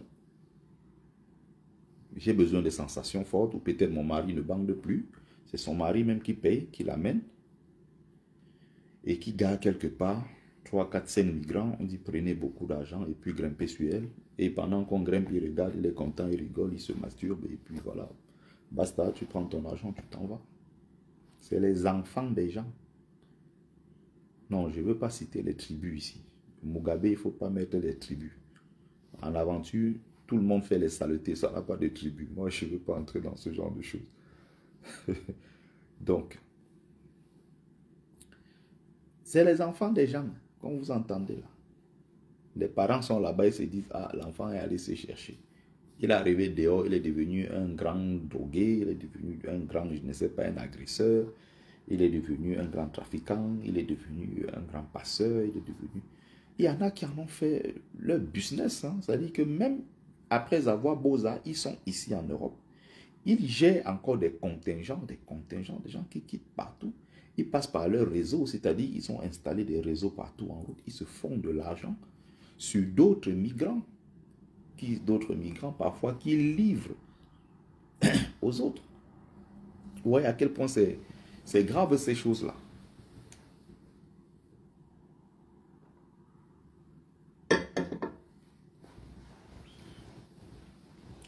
Donc, quand j'ai commencé, je parlais des motivations. Ces sacrifices, ce don de soi, cette façon de se battre pour atteindre un objectif. Parce que demain, on a ce rêve-là. Bonjour, le 6 du blanc, Makelele. Et on a ce rêve-là, on caresse ce rêve de réussir, de gagner dignement sa vie pour venir en aide à sa famille qu'on a laissée au pays. Ça, c'est 80% de migrants, quand ils quittent leur pays, ils ont ce rêve-là. C'est le rêve que nous on avait. Vous comprenez? J'ai toujours... J'en parle d'ailleurs dans une partie de cet ouvrage. De quelqu'un dans le parcours du Beaux-Arts. Ce n'était pas spécialement mon ami, mais c'était quelqu'un que j'ai connu comme ça et qui avait toujours cette phrase-là. Mes petites sœurs au Cameroun sont dans une situation assez complexe. Vu leur allure, je ne sais pas ce qu'elles deviendront. Elles deviendront des Waka, des PUTES. Avoir cette allure, il n'y a personne pour les orienter. Moi, qui suis le grand frère, le seul encore qui pouvait avoir une influence sur eux, je suis parti. Et donc derrière là-bas, ils sont abandonnés à elles-mêmes. Mon rêve, mon Dieu, donne-moi l'Europe. Dès que je vais arriver là-bas, je veux me battre pour les faire monter, me retrouver, pour leur donner un avenir.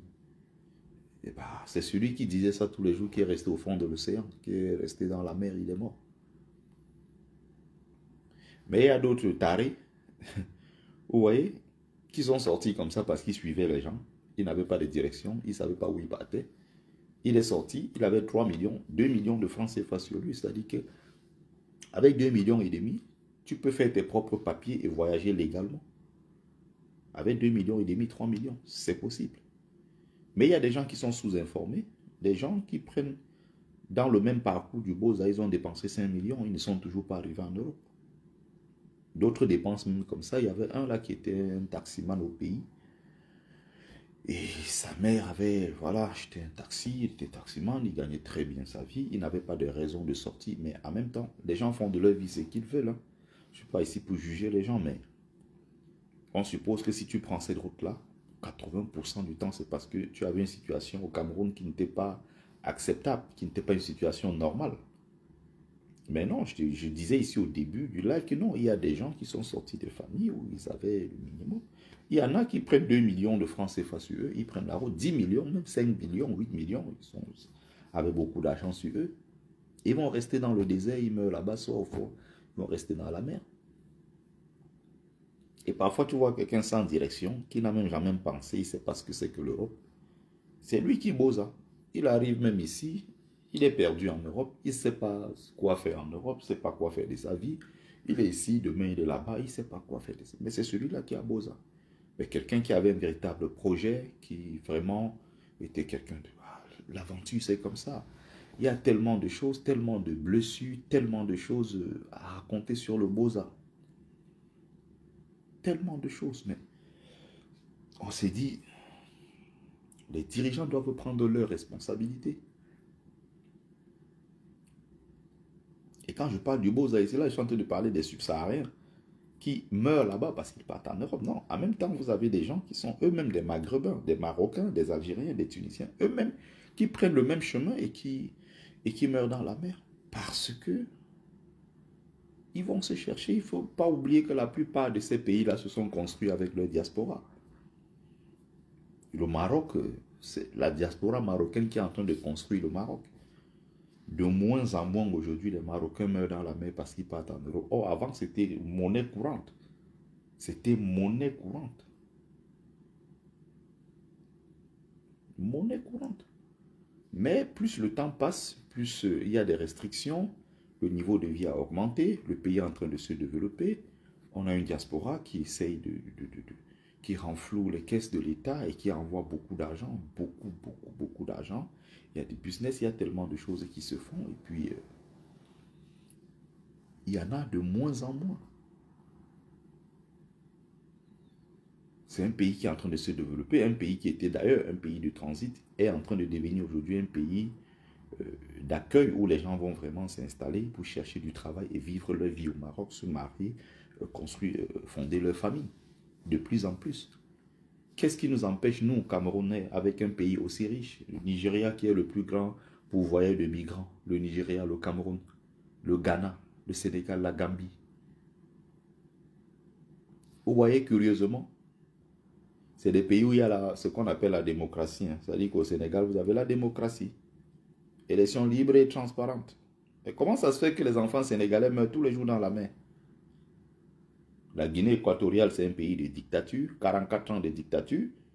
Je n'ai jamais vu un équato-guinéen au front. Jamais. Tout ça est relatif. Le Ghana, l'exemple de la démocratie en Afrique, le Ghana. Allez voir le nombre de Ghanéens qui meurent dans la mer, au désert parce qu'ils partent en Europe. La Libéria. Voilà les pays, hein, Cameroun, Côte d'Ivoire aujourd'hui, mais c'est... Alors n'en parlons plus. C'est une honte, c'est une catastrophe la Côte d'Ivoire. Une catastrophe.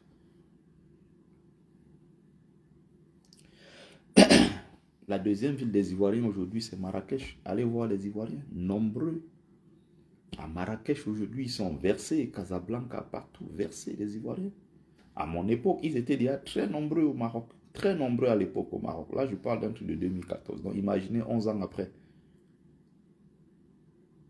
Mais c'est un pays qu'on présente sur le papier comme un pays étant très riche, un pays, grand pays africain, très développé et tout. Mais comment ça se fait? Ça veut dire qu'il y a des problèmes internes. Les dirigeants africains doivent prendre leurs responsabilités. Ils doivent prendre leurs responsabilités. Le Nigeria qu'on annonce, grand pays producteur de quoi? Démocratie, blablabla, le Nigeria, allez voir. Le nombre de Nigérians qui sont au front, c'est énorme. Oh, je crois que j'ai déjà fait plus d'une heure, bon, 1h17. Je vais conclure le live. Est-ce qu'il y a quelqu'un qui veut prendre la parole peut-être sur TikTok? Sinon, je vais arrêter le live dans peut-être 5 petites minutes. L'affaire des Tchèlè et tout ce genre de choses également, bah, c'est des choses... Beaucoup arrivent, ils choisissent la facilité. C'est une affaire de choix. Tu arrives quelque part, si tu veux te ranger, tu choisis les bonnes personnes avec lesquelles marcher. Si tu veux marcher avec les bonnes personnes, tu vas marcher avec les bonnes personnes. Si tu arrives aussi, tu es pressé, tu veux tout de suite et tu veux te mêler à tout, tu veux tout voir, tu sais dans quoi tu vas entrer. C'est aussi simple que cela. Et la vie est comme ça partout. Que ce soit même une fois arrivé en Europe, que ce soit dans le Beaux-Arts au Maghreb, que ce soit peu importe. Que tu viens, tu mènes ta vie tout simplement. Tu fais ce que tu as fait. Voilà. Tu arrives quelque part. Il y a le cercle des Tchèlè quelque part. Tu sais que c'est des gens qui sont toujours très propres, qui sont toujours à la maison. Le frigo est toujours plein. Ils préparent tout le temps. Le parfum de ça, ça monte partout. Merde. Les gens rôdent. Et moi, j'avais vu ça à Tanger à l'époque. Il y a toujours les gars là qui sont en train de rôder. Comme là-bas, il sait que tous les jours, il peut manger frit. Il y a même à boire. Il peut boire et tout, tranquille. Puisqu'il voit que se lever à aller chercher du boulot, c'est dur. Se lever à aller demander le monde, c'est dur. Taper la salame. Il est tout en train de rôder. C'est le genre qui n'a pas compris que dans la vie, quand tu vas atteindre un objectif, il faut te fixer, quand tu as fixé ton objectif, il faut te donner les moyens de l'atteindre, de les atteindre tes objectifs. Il faut te donner les moyens. Et tu sais que tu vas souffrir, tu sais que ça va être dur, tu sais que tu seras humilié, tu sais que tu seras. Il faut rester dans le droit chemin, concentré sur ton objectif. Donc, tu as quelqu'un qui pense que, même étant en aventure, dans ces conditions difficiles, même en forêt, il va être toujours propre. Comme quand il était, je ne sais pas, au pays, ou bien il croit toujours qu'il ne peut pas avoir la vie de... En fait, il est dans un milieu de migrants, mais il ne veut pas épouser un certain nombre de réalités. Il s'est dit, non, moi, je ne veux pas entrer dans ce... Donc, il veut toujours être le genre, il est propre. Si on dit aller peut-être du côté de Gorogo, où là-bas, on tente la traversée par la barrière en grimpant, il s'est dit, non, là-bas, il fait vivre dans des salutés, des montagnes, des choses comme ça, je ne suis pas dedans. Si on dit d'aller du côté de Finidec, lui, il ne veut pas parce que là-bas, c'est les mêmes conditions. Lui, il veut une vie propre. Bon, résultat, il se retrouve à Tanger. Parce que Tanger, c'est propre, c'est le beau Zafri. Où tu peux être en même temps, mener une vie normale, tu es propre et tout, un matin, tu peux tenter ta chance. C'est le genre comme ça. Et un matin, tu apprends qu'il est entré dans le cercle des gens là, il a commencé à devenir un genre. Pas parce qu'au départ, il voulait, c'est qu'il a voulu choisir la facilité. Il sait que là-bas, il va manger, il sait que là-bas, il va boire. Une histoire était sortie comme ça pendant que j'étais là-bas, avec un gars que nous avons connu là-bas toujours à l'époque, mais qui était même d'ailleurs présent sur Facebook ici pendant un certain nombre d'années, qui faisait même d'ailleurs beaucoup de directs. Un gars est entré comme ça là dans son plan, son truc ici, il a piégé. On ne sait pas ce qu'il a mis dans la boisson ou il a mis que dans quoi. Le gars dormait toute la nuit. Il s'est levé le matin, le bout de son bangala était tout rouge. Il a passé toute la nuit à sucer. Bah, c'est des conséquences, il faut les assumer.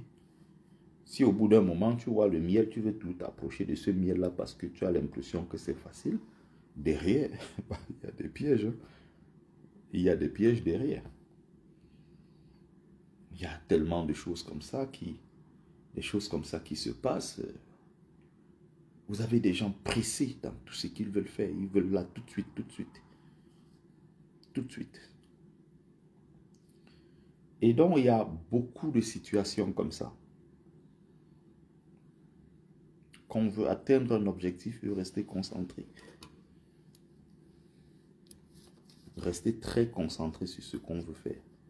Ça apprend beaucoup, ça forme beaucoup, hein, l'aventure, ça te pousse. Ça te pousse également à rester quand même humble, malgré tout. Hein, ça t'apprend beaucoup de choses. C'est-à-dire que tu te trouves dans des situations les plus fragiles.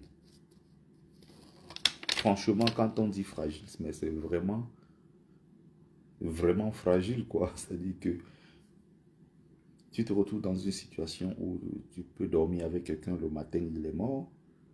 Ou toi-même, tu n'es pas sûr que tu vas vivre. Tu te retrouves. Je ne sais pas si les gens ont déjà eu affaire à ça, en fait. C'est-à-dire que tu es là, mais tu te dis qu'à tout moment, tu peux mourir, en fait. Soit en allant dans la mer, tu sais que toi, tu vas mourir. Soit tu vas entrer. Soit on va t'arrêter, on va te renvoyer côté marocain. Soit dans le désert, à tout moment, tu peux mourir. Si vous vous trompez de chemin, soit étant en forêt, en courant partout dans des montagnes. J'ai échappé, je ne sais pas combien de fois. Des fois, moi-même, quand je reste, je suis effrayé. Parce que moi-même, c'est horrible comme image de te dire que, bon, le boom là, ça c'est quand on te poursuit. La chasse aux migrants. Un jour comme ça, je suis en train de courir, je cours comme un fou parce que je vais échapper. Je ne veux surtout pas aller côté algérien ou du côté de Oujda. Je vais échapper au refoulement. Je sais que si on m'attrape là-bas, c'est 2, 3, 4, 5 jours en cellule, en Ador. Peut-être encore 2 jours après, on va rejeter côté Oujda, entre frontière Algérie-Maroc. Il faut faire 20 à 25 km parfois à pied pour ressortir de là et se retrouver jusqu'à jusqu'à l'université de Oujda, où c'était le point de rassemblement des migrants. Et tout ça, en fait, j'ai dit, je ne veux pas aller là-bas, il faut pas. Et surtout qu'on se préparait dans les jours qui allaient suivre pour aller faire une tentative. J'ai dit, mais j'étais en train de courir comme un malade. Et les militaires qui étaient derrière moi, ils poursuivaient. Bon, les militaires, bon, c'est les forces auxiliaires. Voilà. Ils les appellent les Marzen, des choses comme ça. Et donc, j'arrive dans... Je m'arrête juste au moment où il y a un gros vide, en fait. C'est une chute, c'est comme une grosse chute comme ça. Je m'arrête comme ça et je lance un cri. Et c'est là où je me rends compte qu'ils ne sont même plus derrière moi. Je lance un cri parce que je suis en train de voir le danger. Si je tombais dedans, donc je suis en train de m'y... Je dis, mais... Je viens d'être sauvé d'une situation. C'est-à-dire que sur le moment, j'ai l'impression que il y a quelque chose qui tourne dans ma tête. Je dis, mais c'est pas possible. Donc, il suffisait de faire 1-2 pas de plus. J'étais dans une fosse et c'était terminé. Et c'est ce qui s'est passé 2-3 jours après, en forêt. Un camarade, on dormait comme ça, on s'est réveillé tous les matins, on courait dans les trucs et tout. Lui en courant, les militaires étaient derrière. Bah,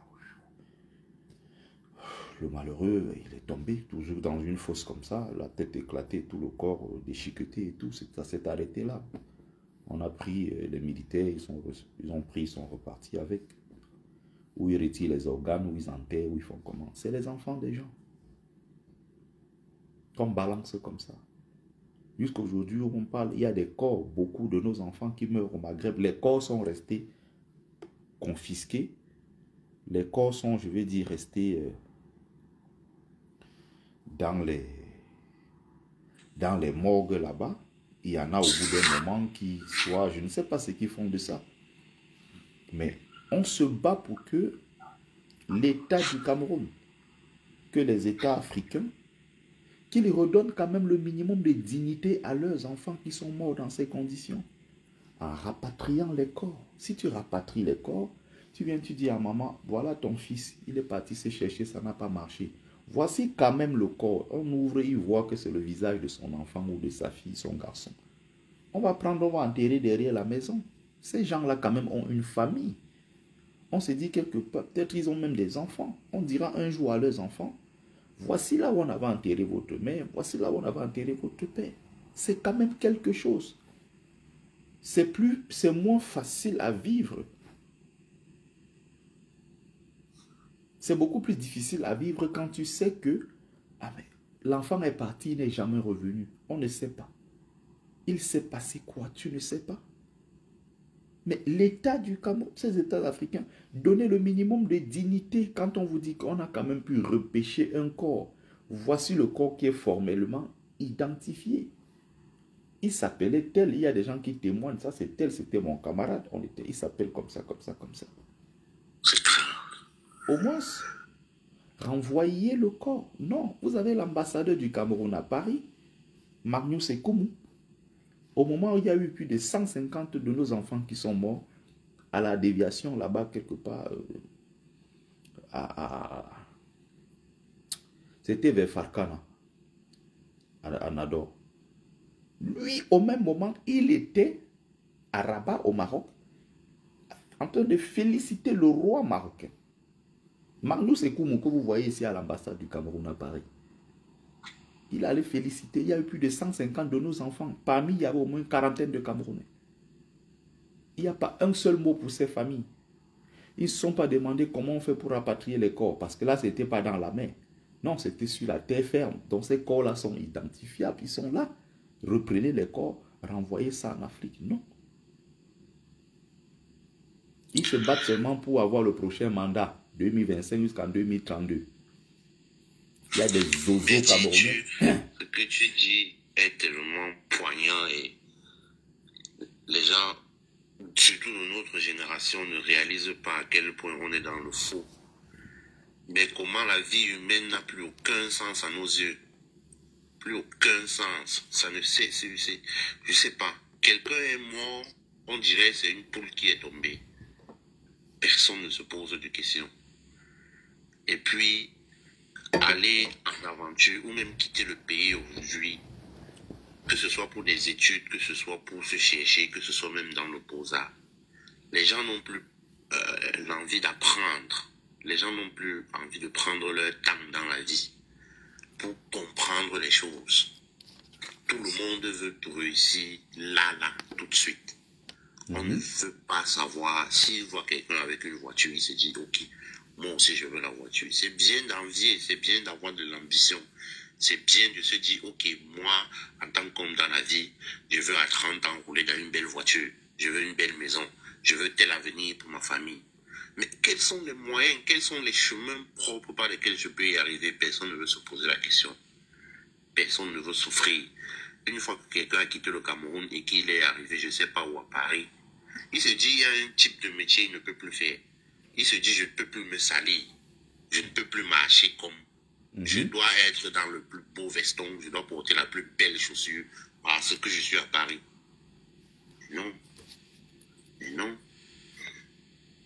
Il y a des générations qui ont quitté l'ouest, par exemple, du Cameroun. Ils allaient à Douala. Ils faisaient le pouce. Ils portaient les choses dans les marchés.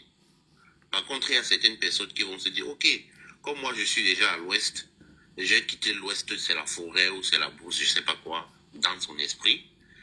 Je suis arrivé à Douala.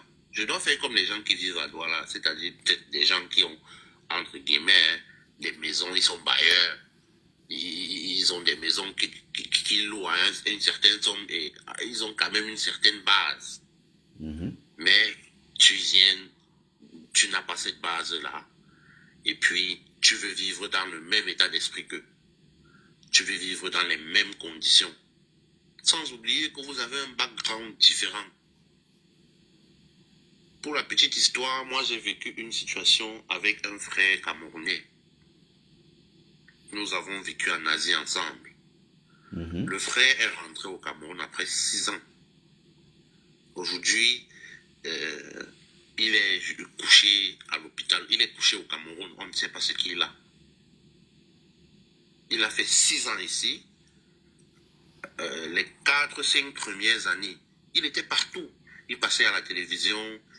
Il marchait avec tout le monde. Tout le monde. Comme je dis, il marchait avec tout le monde. On ne savait plus ce qu'il voulait. Même à l'université, il était partout. Dans tous les faux trucs que tu entendais, il était toujours. Quand on parle de quelqu'un qu'on a arrêté parce qu'il a agressé quelqu'un, il va te dire qu'il le connaît. Quand on te parle de quelqu'un on a arrêté un Ghanéen parce que ce Ghanéen-là avait violé une femme dans un parc, il te dit qu'il connaît ce Ghanéen-là. Je lui pose la question de savoir, mais tu es arrivé quand dans ce pays jusqu'à ce que tu connais déjà toutes ces personnes? Si tu vas à l'école de 7h à 18h, quand tu rentres après ça, tu fais un petit boulot dans un restaurant où tu laves les assiettes, où tu fais je sais pas quoi. Tu as le temps pour connaître toutes ces personnes-là, toutes ces personnes-là. Tu as le temps pour fréquenter ce genre de milieu-là. Parlons de laver les assiettes. Ça, c'est le fruit de ma fierté. Moi, je lavais les assiettes dans les restaurants à mes débuts. Après, j'ai commencé à faire la sécurité. C'est avec cet argent-là que j'ai épargné jusqu'à la publication de mon livre. Je rappelle que je l'ai financé sur fonds propres. Du début jusqu'à la fin. Je l'ai financé. Et il y a quoi de mauvais à laver les assiettes? Il y a quoi de mauvais? Il y a ceux, pendant ce temps, qui m'invitaient à Paris. Oh mon petit, il y a du champagne ici, il y a de tout là-bas. Je dis, je ne pars pas. Je ne les connais pas, je ne marche pas avec eux. Je ne sais pas qui c'est. Je ne peux pas répondre à n'importe quelle invitation parce que quelqu'un m'a dit, oh, j'ai vu ta vidéo sur Facebook, tu fais des bonnes vidéos. Non, non, non, non, tu m'invites, je ne sais pas qui tu es. Non, non, non, je n'y vais pas. Bon, mon petit, on va voir comment on va t'aider, on va te soutenir. Il y a telle association, là, rejoins-nous. Non. Sur fonds propres, je me suis concentré sur ce que je faisais. Mes assiettes, je lave les gens. Moi-même, je faisais des vidéos étant à mon boulot. On laver les assiettes. Je dis, voici ce que je fais. Comme aujourd'hui, moi, je suis dans la sécurité. Je fais mes directs. Je suis au boulot en tenue. Il y a ceux qui arrivent aujourd'hui, veulent tout avoir aujourd'hui. Je te laisse terminer. Après, je vais parler un peu des gens aussi qui, malgré qu'ils connaissent, malgré qu'ils soient passés par là, et qui ont toutes les informations sur le vécu, sur ce qui se passe et qui arrivent ici. Et ce sont eux qui envoient l'argent au pays pour déplacer les membres de leur famille qui maintenant, eux, viennent mourir dans la mer ou mourir au désert. C'est quelque chose de très difficile à vivre. Très, très difficile à vivre. Alors, Bright, c'était Bright. Oui. Continue, mon frère. On va donner la parole après à Queen CM. Donc, c'est un frère, comme je parlais du frère tout à l'heure, après la 5e année, je l'appelle. Comment tu vas? Parce que nous sommes arrivés, on a fait l'école de langue, ensuite chacun allait dans une université. Moi j'appelle, mais je suis allé dans telle université, ça se passe bien pour moi, et de ton côté c'est comment? Pour prendre de ses nouvelles. Il ne répond pas. 2 semaines après, je rappelle, il me fait comprendre qu'en fait il est marié. Il est marié à une femme qui a déjà 2 enfants. Un jeune garçon de 23 ans qui est marié à une femme qui a déjà 2 enfants. Son fils a 10 ans, le premier. Je lui pose la question, mais pourquoi tu te maries? Pourquoi est-ce que tu es pressé tant que ça d'avoir les papiers? Il faut patienter. Il me dit, non gars, moi je pouvais plus souffrir et tout. Il s'est marié à la femme qui a 2 enfants.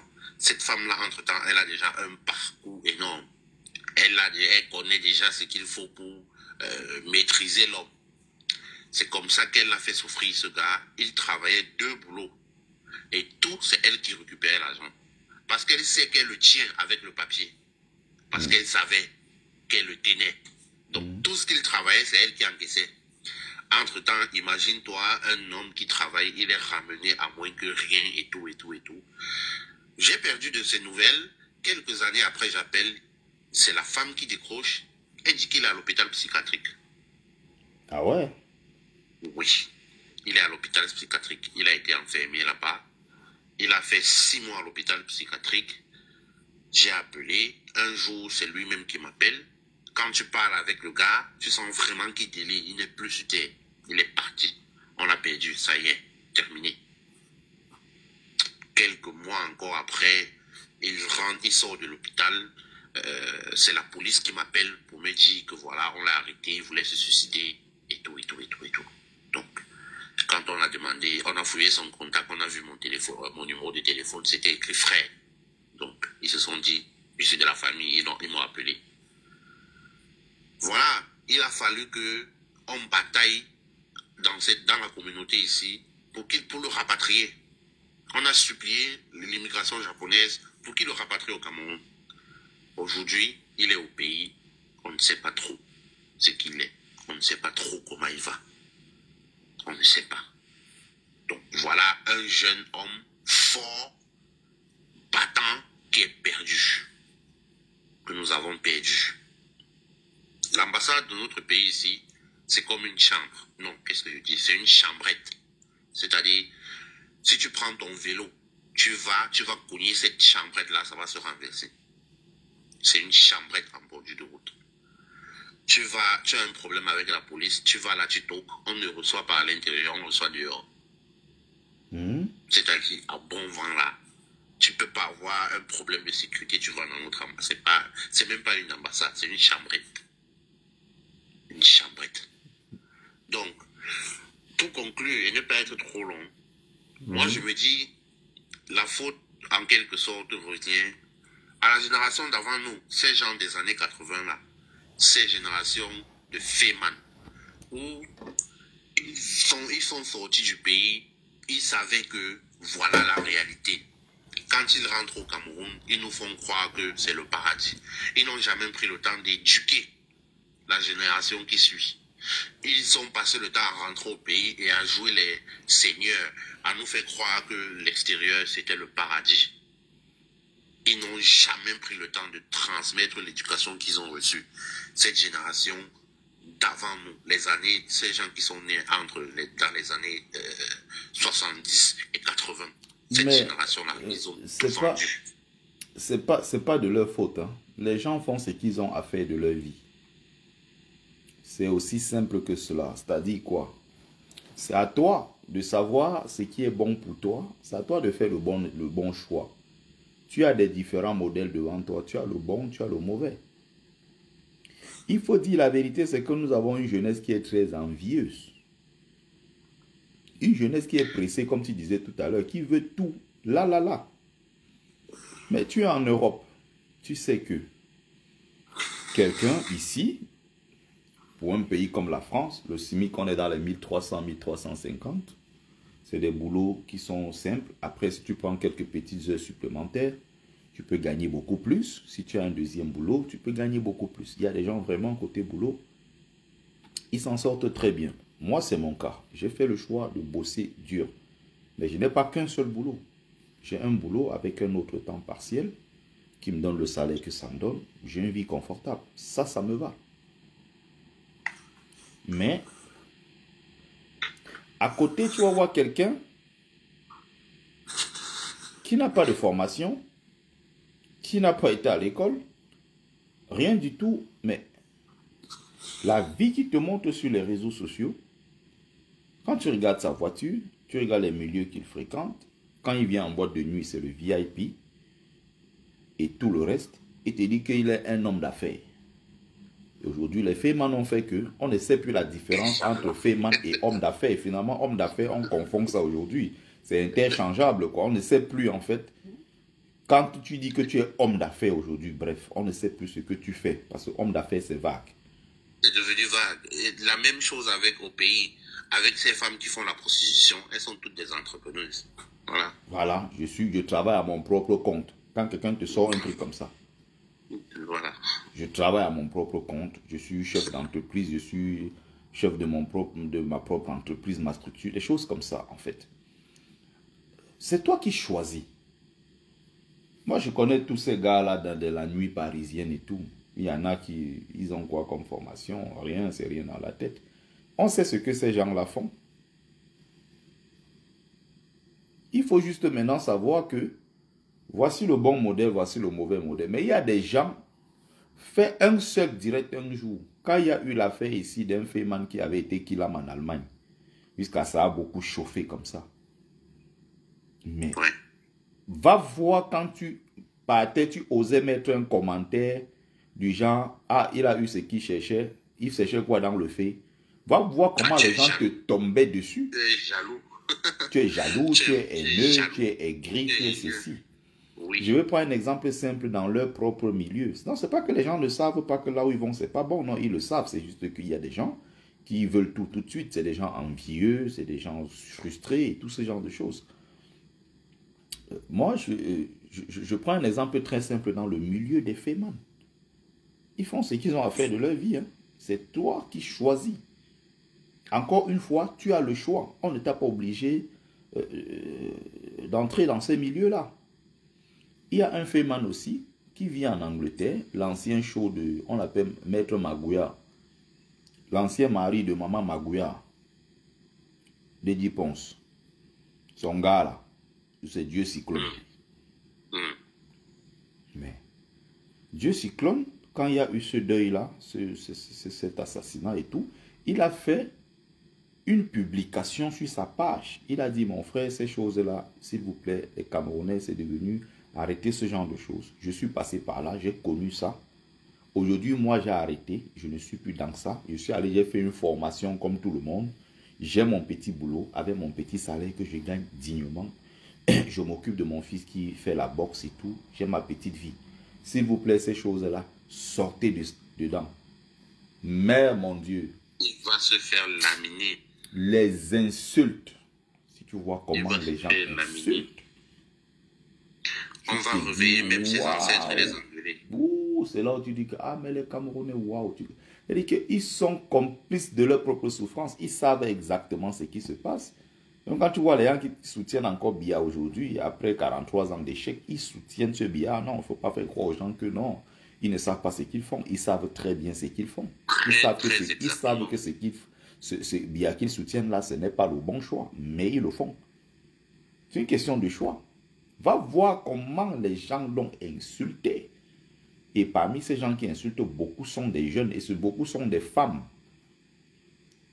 Il faut savoir que derrière tous ces fémans-là, il y a beaucoup de femmes dont c'est leur travail, soutenir leurs gars. Et elles savent que leurs gars, ce sont des gars qui font des choses louches. Et elles soutiennent jusqu'à la gare, puisque c'est ce gars-là qui finance son train de vie. Elle peut aller partout, elle est assise en VIP, elle peut voyager comme elle veut, elle peut avoir le dernier sac à main, des trucs à la mode et tout ce genre. Les gens ont fait leur choix. Dans un moment maintenant, c'est qu'il faut savoir entre ce bon et le mauvais, tout simplement, se tenir du bon côté. Ils ne vont pas dire que non, il n'y avait pas de bons exemples, C'est un peu comme aujourd'hui. Aujourd'hui, tu viens sur la toile. Il y a des gens qui vont sur la toile. S'ils font 4 heures de temps sur la toile, c'est 4 heures pour aller suivre les lives de Congo ça. Ouais. Tel a fait ci, tel a fait ça, tel a fait ça. Mais non, tu ne vas pas dire que sur la même toile, il n'y a pas des gens qui proposent des contenus intelligents, instructifs et tout. Non. C'est qu'ils ont fait le choix de la bêtise parce que eux, ils s'intéressent à tout ce qui est émotif, le la. Leur plaisir, c'est quoi? Rigoler, voir comment on insulte quelqu'un, voir comment, voilà, on lamine l'autre, on raconte des trucs comme ça. Il est content. Il vient faire le « aide-moi à détester ». Mais à côté, il y a des gens qui font des directs de sensibilisation, qui font des directs qui sont très instructifs. Mais pourquoi ils ne vont pas suivre cela? Non, ils ont fait le choix de la bêtise. Parce que, encore une fois, les gens ont le choix. Je te laisse... C'est très vrai ce que tu dis. Et la réalité aussi, c'est que, bon, l'une des difficultés, il ne faut pas aussi ignorer l'impact culturel et ce background-là que nous avons, que ça commence avec cette époque, dans les années 1995 et 2000, où au Cameroun, les fémans sont les nouveaux hommes d'affaires, ils sont idéalisés, ils sont proposés devant le public comme ceux-là qui ont réussi leur vie, ou c'est ce chemin-là qu'il faut suivre.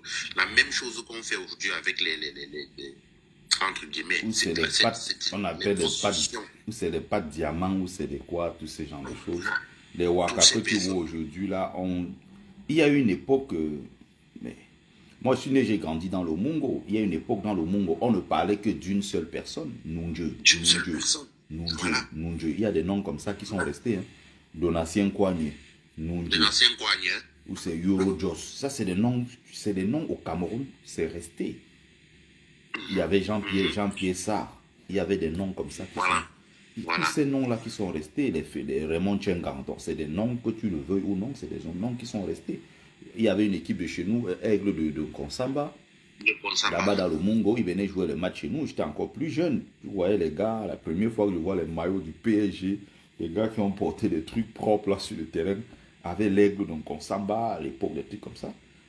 Tu vois, au Cameroun, tous ces gens-là sont célébrés encore aujourd'hui, avec le phénomène de pas de diamant. Donc, au bout d'un moment, les gens ont le choix. Il ne faut pas que les gens fassent comme si ils ne savaient pas ce qui se passe.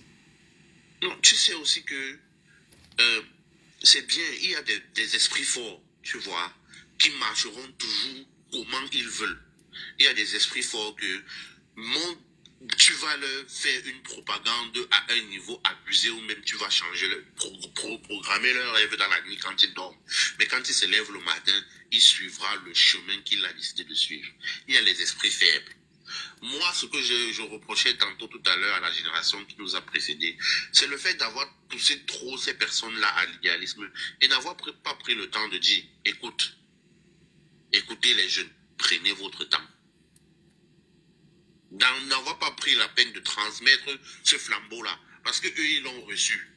On leur a dit, des générations avant nous, quand tu quittais la maison pour aller faire la location, par exemple, il y a une seule parole que chaque parent disait. Le jour où on m'appelle, on me dit que tu as volé, je ne viens pas.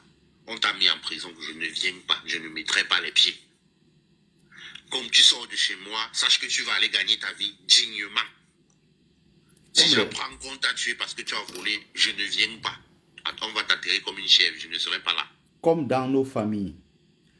Pour moi qui suis Bamileke, à l'ouest du Cameroun, quand on faisait des réunions familiales, on précisait ceci, et ça a disparu aujourd'hui. Hein. Voilà. On précisait ceci. Nous avons cotisé cette fois-ci. On a remis à terre lors de cette réunion familiale Rentrez en ville, vous cherchez. Que chacun aille dans la paix. On donne la bénédiction avec l'arbre de la paix, les mamans, les papas, tout ça. On parle, on donne la bénédiction à tout le monde. Rentrez, on vous donne la force et l'énergie. Allez chercher. Débrouillez-vous. L'année prochaine, nous allons nous retrouver encore dans cette même réunion familiale. Mais si quelqu'un est venu avec le mauvais agent, que ça prenne sa tête, qu'il parte avec. C'était clair. Si vous arrivez là-bas, vous entrez dans les choses là. Vous revenez ici l'année prochaine, vous n'entrerez pas. C'est votre tête. C'est votre tête qui va partir. C'est ce qu'on disait. Aujourd'hui, dans la même famille, on te dit que le gars là est dans le femme là, il est dans une femme là qui ne dit pas son nom. Apportez l'argent là ici. Maf. C'est alors à l'heure là même qu'on est chez lui tous les jours pour lui poser les problèmes d'argent. Oh, l'enfant a chauffé la nuit. Oh, tu sais que tel a ceci. Tel son pied a fait ceci. Tel son pied a fait cela. Au final, les trucs même qu'on disait même avant là, c'est fini. C'est en train de disparaître. Progressivement, on a laissé place à toutes les bêtises, à l'inacceptable. C'est ça. C'est ça. Quand tu entres dans une maison avec une nouvelle chaussure, c'est pas ton père qui a acheté, c'est pas ta mère qui a acheté. On te mettait au sol. Ça sort d'où? Même quand c'était une fille. Le gars qui t'a donné là, amène-le ici, qui vient témoigner que c'est toi. Oui. On doit le connaître dans cette maison. Voilà. Aujourd'hui, une fille de 17 ans sort, le ventre dehors, elle a mis les coscos. À 20 h, elle s'apprête à mettre son maquillage, elle sort avec son petit sac à main. Son père et sa mère, les deux sont assis au salon. On lui dit, ma fille, en rentrant, tu nous gardes. La fille de 17 ans, pas où à 21 h. Ses parents disent qu'en rentrant, tu nous gardes. Tu nous gardes quoi? Elle part travailler où? À 21 h. C'est pareil. Tu vas voir les enfants, je dis enfants parce que quelqu'un qui est en Europe, on vient de l'envoyer pour les études. Mais il est étudiant. Il résout les problèmes de 200 000, 400 000 au Cameroun. Vous acceptez. Vous acceptez quoi? Vous acceptez quoi? Chez nous, les étudiants, en une époque, mon père était vivant. Tu es étudiant, peu importe ce que tu gagnes, il n'acceptera pas ton argent dans la famille. C'est pas possible. Anne, pardon, on n'accuse pas la pauvreté. On est tous nés dans des familles où on n'était pas riches. Quelqu'un dit là-bas que oh, c'est la pauvreté. Non. Non. Nous, on n'était pas riches. On est né dans des familles où tout le monde se débrouillait. Le père gagnait peut-être, la mère gagnait peut-être 70 000 francs de salaire ou 55 000, 60 000. Le père faisait un petit business à côté où il faisait son champ. Il rentrait avec les maniocs, les patates, les bananes, on mangeait, on a grandi dans la dignité. On est né, on a grandi dans des familles, on a éduqué avec des valeurs. C'était des riches. Avec des valeurs. On a grandi avec des valeurs. Il y a des gens aujourd'hui, pour eux, la norme c'est quoi? C'est des contre-valeurs. Donc on ne peut pas mettre ça sur le dos non de la pauvreté. Ce n'est pas possible. Non. Parce que les gens sont pauvres. Parfois, les gens sont pauvres à Douala. Tu te demandes qu'est-ce qu'ils foutent à Douala. Les gens viennent s'appauvrir à Douala. Tu fais quoi à Douala? Tu payes le loyer. Tu payes ceci, tu payes cela. Tu ne t'en sors pas. Tu forces à Douala. Or, en faisant juste 1 heure de temps, 1 heure de route, en allant dans un coin moindre un peu retiré, tu peux mieux t'en sortir là-bas. C'est comme il y a des gens qui ont décidé que c'est Paris, c'est Paris. Ils ne s'en sortent pas ici, mais ils forcent. Alors qu'ailleurs, ils peuvent avoir une vie meilleure. Tu as décidé que c'est Douala. Bon, le Douala, là, il faut donc le supporter. Les gens sont dans la... Ils ont embrassé la facilité. On ne va pas dire que c'est une question de pauvreté. Ce n'est pas vrai. Et le déni. Voilà. Personne ne veut accepter sa situation et se dire, ok, à ce point de ma vie, je suis à tel endroit. Voilà ce que je fais. Ça marche, ça ne marche pas pour moi. Je me remets en question et je prends les bonnes décisions. Non, tout va bien. Certaines personnes vont prendre du crédit, aller s'enfoncer dans des situations compliquées. D'autres, bon, ils vont faire comme les autres, choisir la facilité, le fait mal, la fait mania et tout ça. Bon, Merci à mes amis de Facebook. Je vais m'arrêter là hein, pour ceux qui sont sur Facebook. Je vais laisser quelques minutes sur TikTok avant d'arrêter le live. Là, je suis allé à presque 2 heures de live. Je n'ai pas l'habitude. Merci, merci, merci à vous. Si tu peux conclure, Bright, je vais aussi arrêter sur TikTok. Et je vais aller dormir.